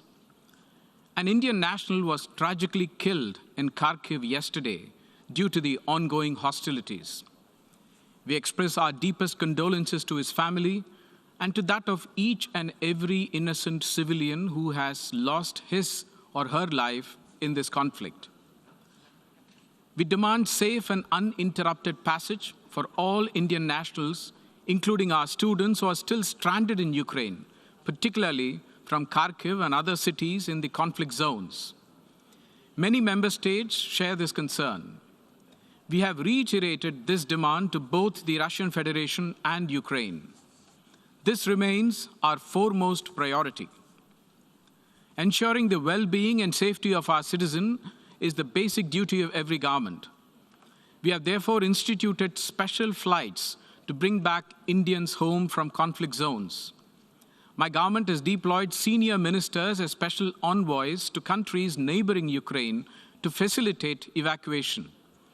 We thank all neighboring countries of Ukraine for opening their borders and extending all facilities to our embassies at this time. India has already dispatched humanitarian assistance to Ukraine. This includes medicines, medical equipment, and other relief material. We are sending more such tranches in the coming days. India supports the international community's call for an immediate ceasefire. We also support safe humanitarian access to conflict zones. We remain firm in our conviction that differences can only be resolved through dialogue and diplomacy. Prime Minister Modi has unequivocally conveyed this in his discussions with world leaders, including of the Russian Federation and Ukraine. He underscored the urgent imperative for humanitarian access and movement of stranded civilians. We therefore sincerely hope that the second round of talks between the Russian Federation and Ukraine will lead to a positive outcome. India urges that all member states demonstrate their commitment to the principles of the UN Charter, to international law, and respect of sovereignty and territorial integrity of all states. Keeping in view the totality of the evolving situation, India decided to abstain. I thank you, Mr. President. I thank the distinguished representative of India. I now give the floor to the distinguished representative of Bahrain. شكرا سيد الرئيس. لقد صوتت بلادي Thank you, President. لصالح القرار المتضمن في الوثيقة We voted in favor A/ES-11/L1 انطلاقا من إيمانها الثابت بمبادئ ميثاق الأمم المتحدة والقانون الدولي لا سيما مبادئ حسن الجوار وحل النزاعات بالطرق السلمية واحترام السيادة peaceful resolution of والاستقلال conflicts, والسلامة الإقليمية لجميع of الدول. respect for the independence وتؤكد and territorial مملكة integrity of البحرين all countries. على The دعمها Kingdom لكافة of الجهود Bahrain الرامية إلى underscores its وقف العمليات support العسكرية for all efforts that واللجوء إلى seek to الحوار end hostilities والوسائل الدبلوماسية. and for وشكرا dialogue سيد to الرئيس. resume and use all diplomatic means necessary to achieve peace. Thank you, President. I thank the distinguished representative of Bahrain, and now I give the floor to the distinguished representative of Eritrea.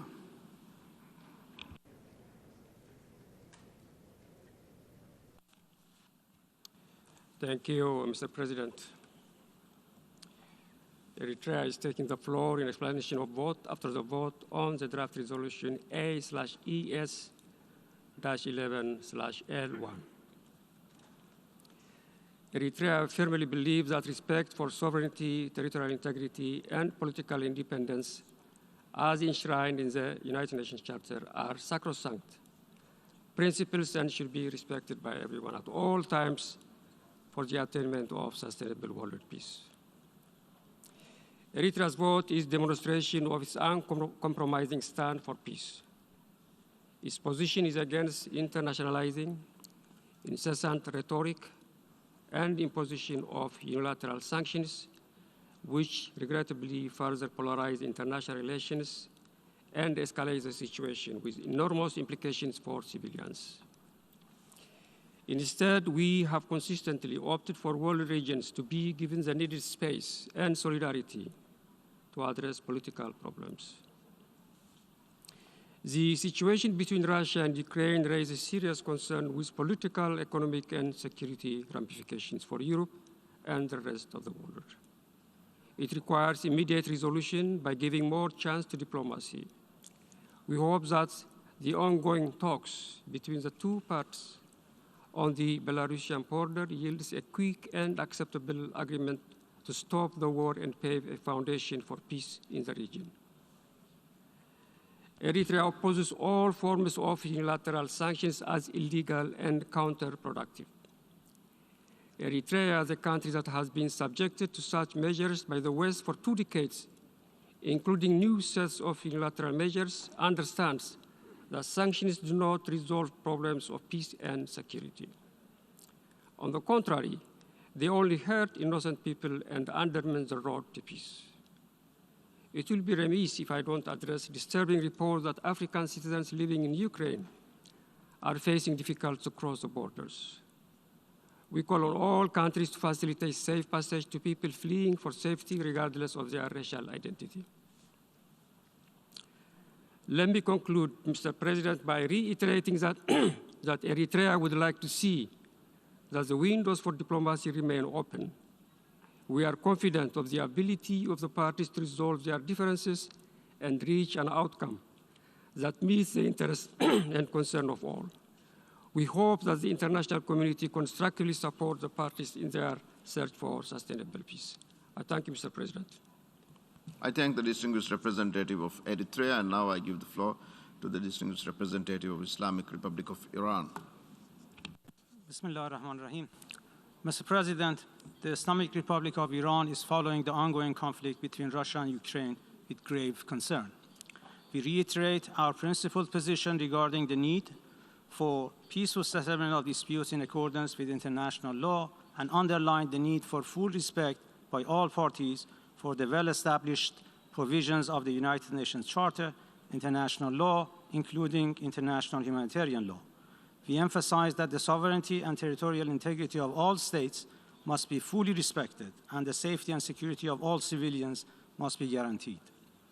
In order to find long-term and sustainable solutions to such crises, it is necessary to address their root causes. We note that the current complexities in the fragile region of Eastern Europe have been exacerbated by the provocative actions and decisions of the US and NATO. The security concerns of Russia must be respected. Wars and destructions inflicted on civilian lives and infrastructures are not acceptable, wherever they occur. The Islamic Republic of Iran calls for urgent cessation of hostilities and the escalation of tensions in the current conflict. In this regard, Iran underlines the essentiality of dialogue to address issues of concerns to all sides, leading to long-term results. The UN must always avoid double standards, particularly when it's considering issues related to the maintenance of international peace and security. It is unfortunate to note that the UN, in particular the Security Council, has at times neglected this principle, which has undermined its credibility. A case in point is the Security Council's handling of the conflict in Yemen. Mr. President, we believe that the text of the resolution before the General Assembly lacks impartiality and realistic mechanisms for resolving the crisis through peaceful means. Furthermore, not all member states of the UN were given the opportunity to engage in negotiations on the text of the resolution. It should be emphasized that the General Assembly is not in a position to determine the existence of an act of aggression because, in addition to Article 39 of the Charter, GA Resolution 3314 of 14 December 1974 calls on the Security Council to determine the existence of an act of aggression. Moreover, convening the emergency special session based on the General Assembly Resolution 377A shall not be considered as the end of the dialogue. My government continues to call for a comprehensive, peaceful, and sustained resolution to the current conflict, including an immediate ceasefire and a start of the dialogue, as well as provision of humanitarian assistance to the people in need. For the above-mentioned reasons, my delegation abstained from voting on the resolution. I thank you, Mr. President. I thank the distinguished representative of the Islamic Republic of Iran, and now I give the floor to the distinguished representative of Egypt. شكرا سيد الرئيس. تود مصر أن تؤكد على النقاط التالية اتصالا بالقرار الذي تم اعتماده للتو وصوتت مصر لصالحه انطلاقا من إيمانها الراسخ بقواعد القانون الدولي ومبادئ ومقاصد ميثاق الأمم المتحدة.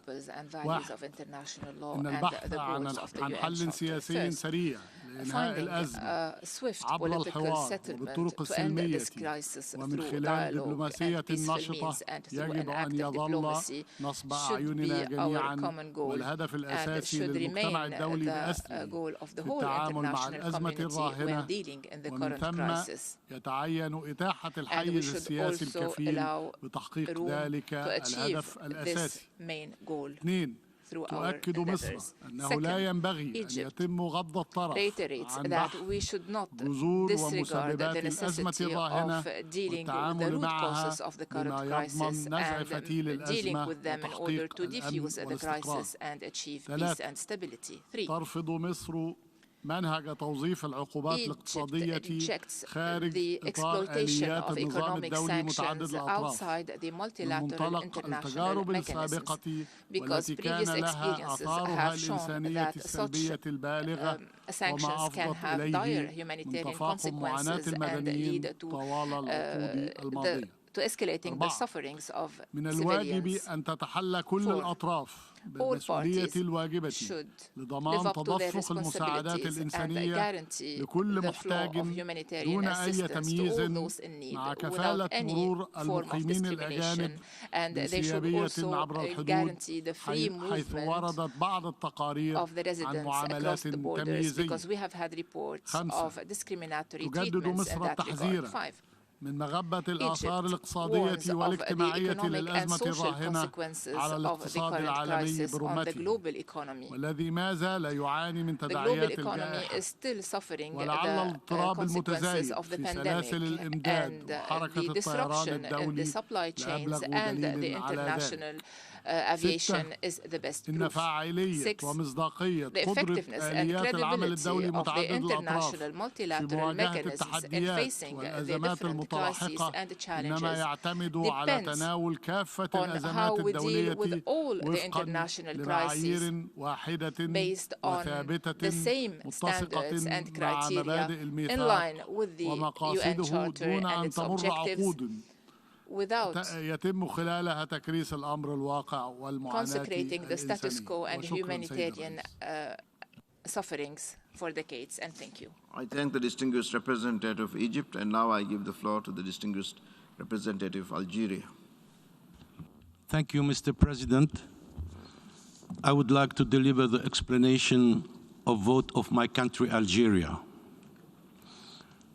في الوقت الذي يتابع فيه بلاد الجزائر at a time when my وبقلق country بالغ Algeria is closely تطور following الأوضاع the الخطيرة الراهنة والمتصاعدة في of the أوكرانيا situation and the escalation in يود Ukraine. وفد بلادي التأكيد My مجددا delegation would like to تمسك emphasize once again الجزائر that الثابت Algeria بمبادئ is ومقاصد committed ميثاق to الأمم the المتحدة principles and the التي objectives of the يتعين أن United تبقى Nations, أساس القانون which should الدولي remain the basis وحجر of الزاوية في international العلاقات law and a الدولية cornerstone in لا سيما international تلك relations, المتعلقة especially باحترام استقلال the الدول respect of وسيادتها the وسلامة independence, أراضيها sovereignty طبقا and للشرعية territorial الدولية integrity of the member وحق states الشعوب according في to the تقرير international مصيرها legitimacy and the right of people وانطلاقا to من self-determination. مواقفها المبدئية And in line فيما with يتعلق our بتعزيز النظام متعدد positions الأطراف calling for والحفاظ عليه enhancing multilateralism and وتماشيا مع safeguarding it, التزامها and بتطوير also in العلاقات line with our الودية بين commitment الدول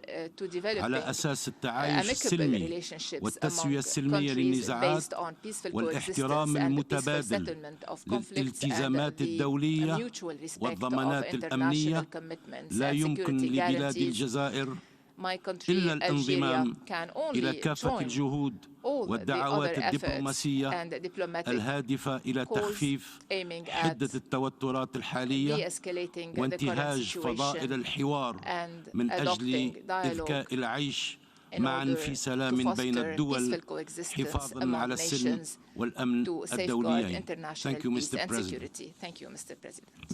I thank the distinguished representative of Algeria, and now I give the floor to the distinguished representative of United Republic of Tanzania.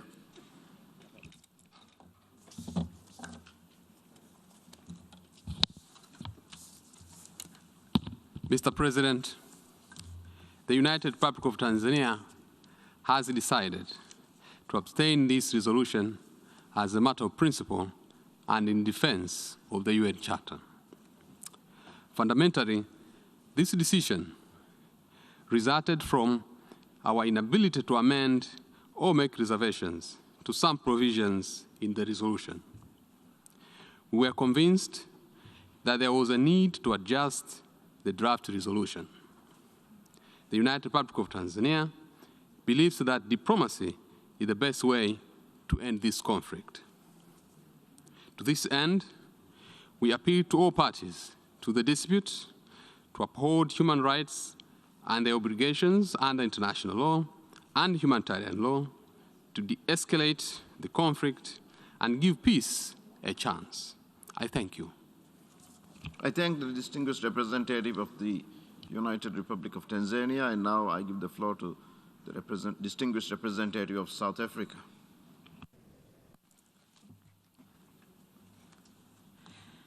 Thank you, Mr. President, and we thank you for giving us the opportunity to take the floor to elaborate on South Africa's decision to abstain on today's resolution. Mr. President, let me reiterate our position expressed during the discussions of the emergency special session over the last few days. Firstly, by highlighting that South Africa remains deeply concerned by the escalation of conflict in Ukraine and the regional and international socio-economic implications. We strongly urge all sides to uphold international law, including humanitarian law and human rights law, as well as the principles of the UN Charter, including sovereignty and territorial integrity. Mr. President, the conflict involves two members of the United Nations in an armed conflict, which this organization has at its foundation the responsibility to prevent. The United Nations, therefore, must take decisions and actions that will lead to a constructive outcome conducive to the creation of sustainable peace between the parties. The resolution that we have considered today does not create an environment conducive for diplomacy, dialogue, and mediation. While we agree with and support the efforts taken by member states to bring to the attention of the international community the situation in Ukraine, South Africa feels that greater attention should have been paid to bringing the sides closer to dialogue. For South Africa, the text in its current form could drive a deeper wedge between the parties rather than contributing to a resolution of conflict. The resolution should have welcomed the commencement of negotiations between the parties. Additionally, the role of the Security Council, as well as the good offices of the UN Secretary General, could have been given more prominence in the resolution. It is understood that one of the root causes of conflict is related to the security concerns of the parties. This should have been addressed in the resolution. Even though this emergency special session of the General Assembly is being held after the failure of the Security Council to address the matter, we believe that the Security Council should still be urged to play its role as mandated by the Charter to maintain international peace and security. South Africa believes that the UN, especially in the context of emergency special sessions, whose nature and significance speak to the gravity of the issues we bring before the international community, should be used as a platform to build bridges, address the divergence of views, provide recommendation and support for the parties to engage with a spirit of compromise, while de-escalating tensions, committing to the cessation of hostilities, and building trust and confidence. Unfortunately, the text before us did not do that. South Africa will have also preferred an open and transparent process to negotiate the resolution today. This would have allowed all of us, as equal members of the Assembly, to present our views and ideally reach a level of understanding before the text was tabled. As member states of the organization committed to global peace and development, we must continue to work together to promote peace. Gestures that merely create the impression of promoting peace without meaningful action will not assist. I thank you, Mr. President.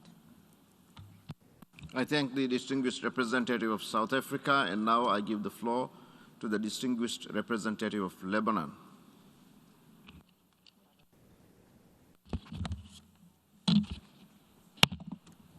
Thank you. Thank you, Mr. President. Lebanon voted yes on this resolution because Lebanon, a founding member of the United Nations, believes in the purposes and principles of the United Nations Charter, especially the prohibition of the threat or use of force in international relations, the principle of non-intervention, and the peaceful settlement of disputes. Mr. President, these are not merely slogans for Lebanon. We lived through invasions, occupation, intervention in Lebanon's internal affairs, and experienced devastation, loss, and pain that we are still enduring its consequences today. That's why our decision today was not taken lightly. We know what happens in wars, but we also know that wars happen not only when people fail to prevent them, but most importantly, when the voices of war drown the cries for peace. Lebanon, a peace-loving nation, enjoys a good relationship and friendships with all parties to this conflict, with Russia and Ukraine. And in this spirit, we call on everybody to go back to the logic of peace. Mr. President, yesterday, a European colleague told me he has never lived through war. I was happy for him. I lived through at least 2 invasions, a civil war, multiple assassinations, and explosions. That's why, Mr. President, I don't want anybody to live in what we lived through. It's time for diplomacy, for dialogue, and a peaceful resolution of this conflict. I hope that all my colleagues here in this GA hall will put the same energy and commitment that was put to make this vote and its result a reality, to start working for a peaceful resolution that takes both sides' concerns and interests into consideration, so the world will step away from this abyss of war. Mr. President, the preamble of the United Nations Charter tells us, quote, to unite our strength, to maintain international peace and security. Now we need this unity. Unity for peace. The United Nations is well positioned to step up and step in to make this peace a reality. Now we need to stop the escalation in words and deeds and help both sides to take the path of peace for the sake, not only the two sides, but for the sake of our world. Mr. President, we in the Middle East are very concerned about this war because of its impact on Europe, but also because we know from experience what happens in Europe does not stay in Europe. That the last two world wars left deep scars in our part of the world, obliterated countries and hopes, and we are still living its aftermath today. I hope, Mr. President, we all learn the lessons of the last wars, and I hope that from this moment we start working only for peace. Peace in our time, peace in all time, as a former president of the United States said. Mr. President, I agree with Albert Camus in his speech upon receiving the Nobel Peace Prize in Literature in 1957, that probably, and as a quote, every generation sees itself as charged with remaking the world. Mine, however, knows that it will not remake the world, but its task is perhaps even greater, for it consists in keeping the world from destroying itself. This is the same responsibility bestowed on us as the Charter instructed us to save succeeding generations from the scourge of war. I thank you, Mr. President. I thank the distinguished representative of Lebanon, and now I give the floor to the distinguished representative of Malaysia. Mr. President, as a member of the family of nations, Malaysia is committed to the principles and purposes of the Charter of the United Nations and the ideals it espouses. We reiterate the inviolability of the fundamental principles of territorial integrity and sovereignty of a country and peaceful settlement of disputes in the maintenance of international peace and security as well as global prosperity. All parties must uphold these fundamental and sacrosanct principles of the UN Charter and international law that guide the conduct of friendly relations between nations and peaceful coexistence. Many will agree that the resolution before us is far from perfect.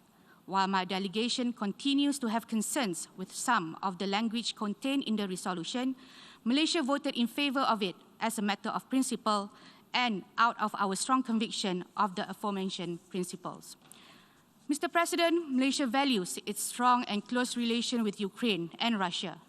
We believe the differences and legitimate security concerns of both parties, given the complex geopolitical context, must be addressed through dialogue and peaceful means in accordance with the principles of the UN Charter and rule of law. In this context, we welcome the direct talks held between Russia and Ukraine in Belarus and urge both sides to continue on the peaceful path to prevent further loss of life and destruction. From the vivid discussion at this emergency special session, what stood out glaringly to us as was an overwhelming desire for the current conflict to be peacefully resolved. The General Assembly has spoken with a clear and fervent voice on the matter today. Now, more than ever, the Security Council has to live up to its primary responsibility as the custodian of international peace and security. Malaysia calls on the Security Council to spare no effort in resolving this conflict. Mr. President, the future of humanity is at a precipice. Humanity must prevail, and peace is the only answer. Thank you.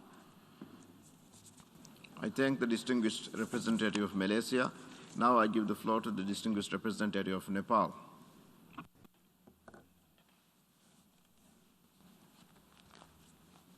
Mr. President, Mr. Secretary General, my delegation is distressed by the ongoing violence and conflict in Ukraine. Conflict anywhere inflicts stress everywhere. Nepal is a peace-loving country, as its soil is consecrated by the birth of Lord Buddha, an apostle of peace. For us, values of peace, harmony, and peaceful coexistence are our way of life, so they are supremely precious. Norms of world peace, respect for sovereignty, territorial integrity, and non-aggression as enshrined in the UN Charter are the fundamentals of our foreign policy.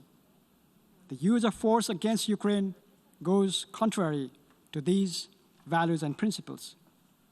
Nepal opposes this violation of international law and the principles of UN Charter. Mr. President, there is no alternative to diplomacy and dialogue, to building peace and sustaining it. Nepal welcomes the second round of talk between Russia and Ukraine. We urge both sides to continue the dialogue with utmost sincerity and integrity to resolve this conflict peacefully and find a lasting political solution for their enduring peace and peace for the Europe. Based on Nepal's principled position on the inviolability of sovereignty, territorial integrity, and political independence of any state under international law, rules-based international order, and United Nations Charter, my delegation has voted yes on the draft resolution that was before us today. I thank you, Mr. President. I thank the distinguished representative of Nepal, and now I give the floor to the distinguished representative of Iraq.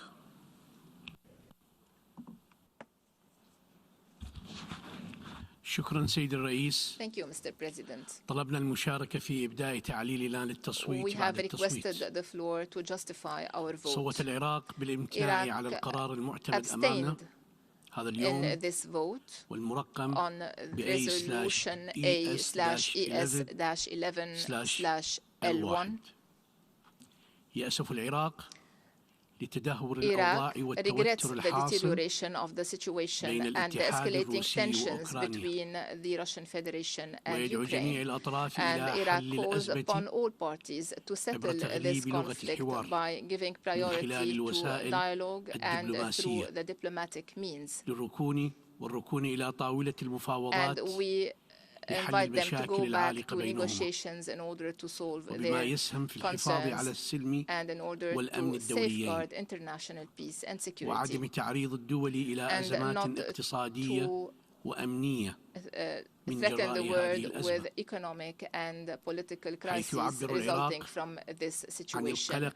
Iraq expresses its grave concern over the possibility for the terrorists of exploiting this crisis and the expected division in the international community. This would hinder the international efforts and our joint endeavors aiming at preventing terrorism and violent extremism. Iraq has decided to abstain because of our historical background in Iraq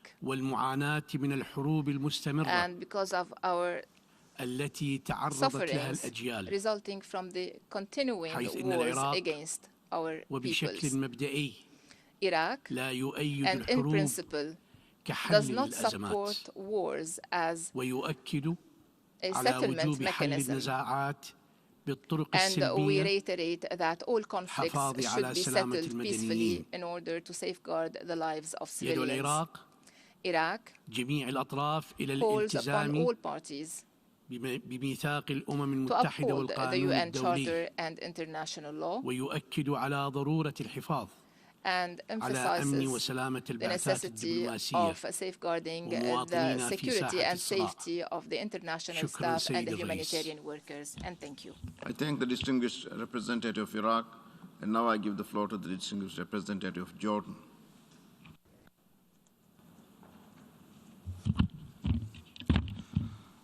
شكرا السيد الرئيس.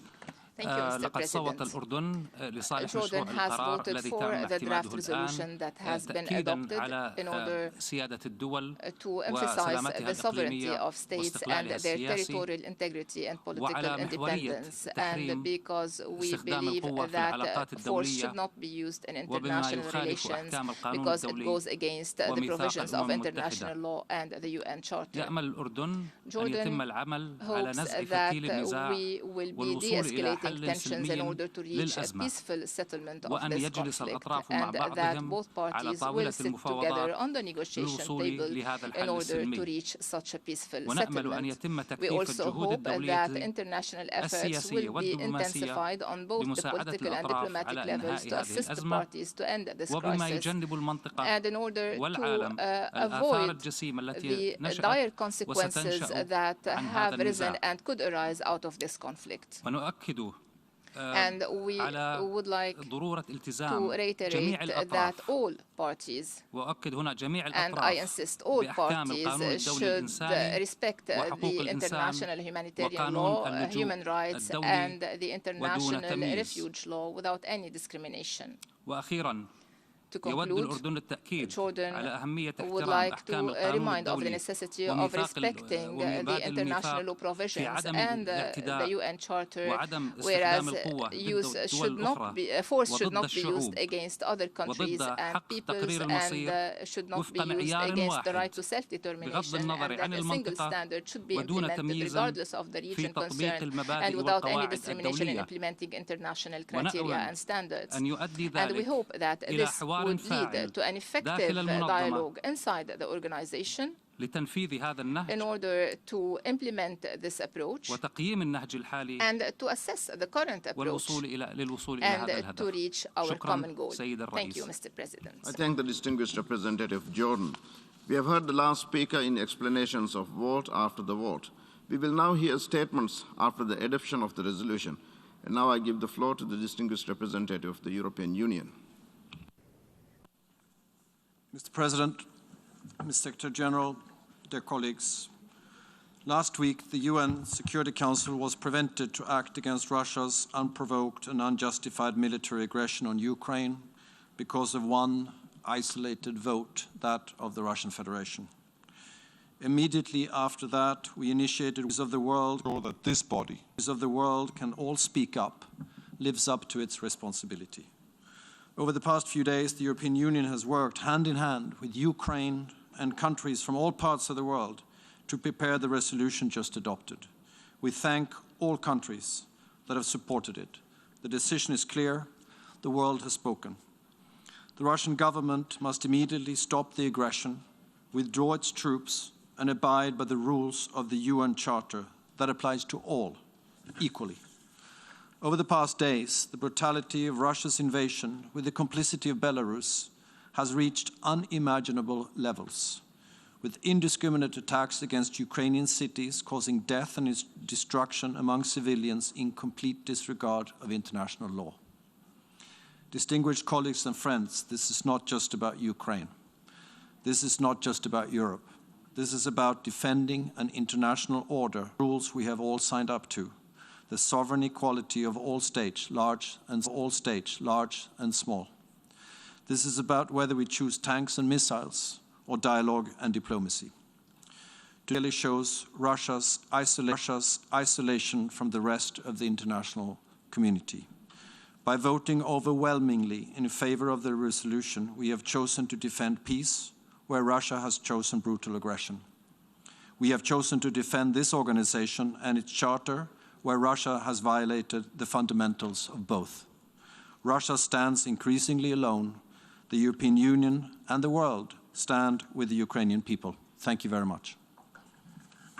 I thank the distinguished representative of the European Union, and now I give the floor to the distinguished representative of Denmark on behalf of the Nordic and Baltic countries. Mr. President, I have the honor to speak on behalf of the 8 Nordic-Baltic countries, Estonia, Finland, Iceland, Latvia, Lithuania, Norway, Sweden, and my own country, Denmark. Mr. President, from all corners of the world we have come together to send a resounding yes to uphold international law and the UN Charter, a resounding yes to the principle of the sovereign equality of all UN member states, a resounding yes to the need to respect the territorial integrity, sovereignty, and political independence of all UN member states. A resounding message to Ukraine and all Ukrainians. In the words of a colleague who spoke yesterday, you are not alone. We stand with you today, tomorrow, And until peace prevails and Ukraine's sovereignty, independence, and territorial integrity are fully restored and respected. We have also sent a clear message to Russia and to Belarus. Stop the aggression now. Full stop. What you are doing is unacceptable. It is wrong. Your unprovoked aggression against Ukraine is a violation of the core principles that you signed up to when you laid the foundation of this very organization, of this community of nations. Your invasion of Ukraine deserves our strongest condemnation.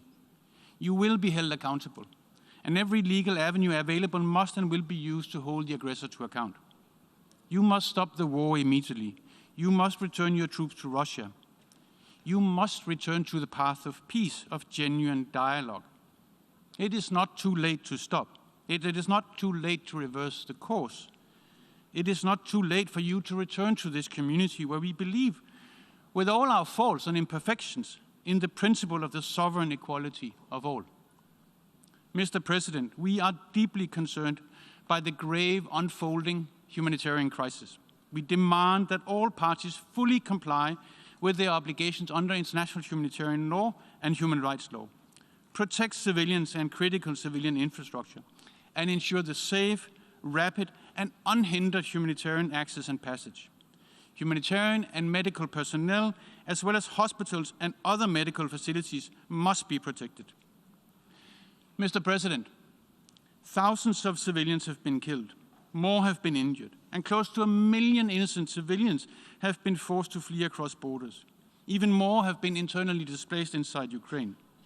They are in need of help and assistance, without delay, without hindrance and preconditions.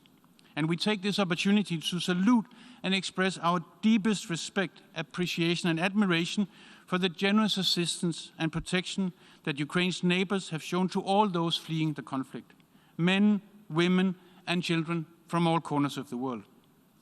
Once again, we conclude by echoing the words of a peaceful protester who had written on her sign, "If Russia stops fighting, there will be no more war. If Ukrainians stop fighting, there will be no more Ukraine." I thank you.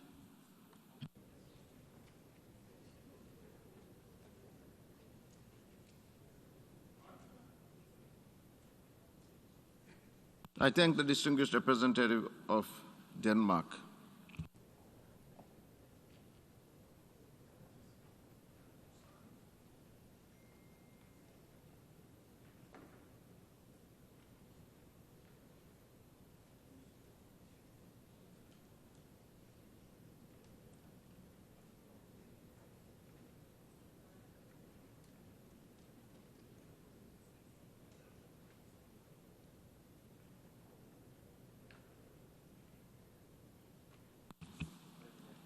I now give the floor to the distinguished representative of Turkey.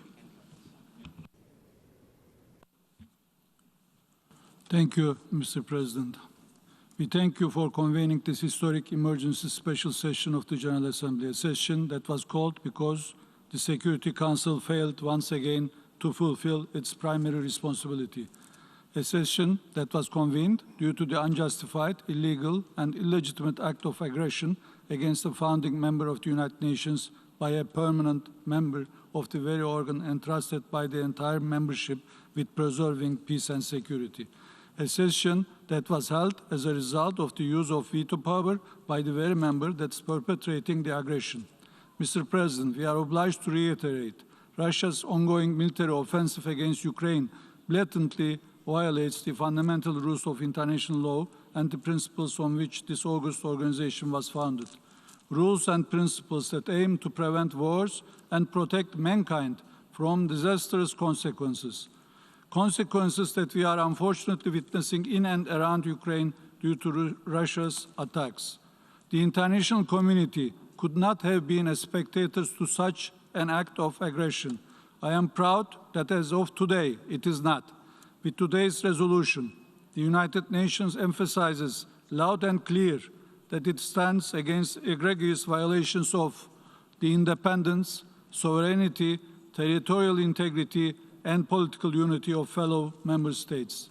The membership is committed to preserving the letter and spirit of the fundamental constitutional document of our organization, the Charter.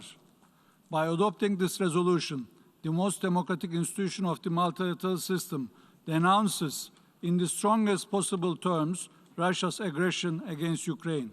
We applaud the member states who contributed to the collective endeavor that culminated in today's outcome. You have stood firm in upholding full respect for the UN Charter and preserving the rules-based international order. We hope and trust that the calls and demands in this historic resolution will not fall on deaf ears. This body must follow through with its decision.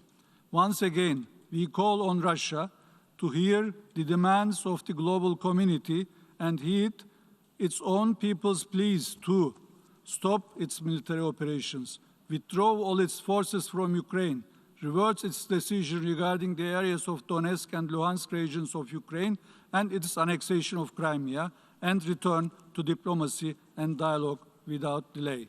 We also reiterate our call for an immediate humanitarian pause. The peoples of the world hold their breath and wait with hope to see the march to the precipice halt. It is still not too late to go back to the negotiating table with serious engagement. Mr. President, as a neighbor and friend of both the Russian and the Ukrainian people, Turkey stands ready to facilitate the peaceful settlement of the conflict. Thank you, Mr. President. I thank the distinguished representative of Turkey. We still have 9 more countries member states who wish to speak. Therefore, we have heard the last speaker in statements after adoption. For this meeting, we shall hear the remaining speakers this afternoon in this hall at 3 p.m. The meeting is adjourned.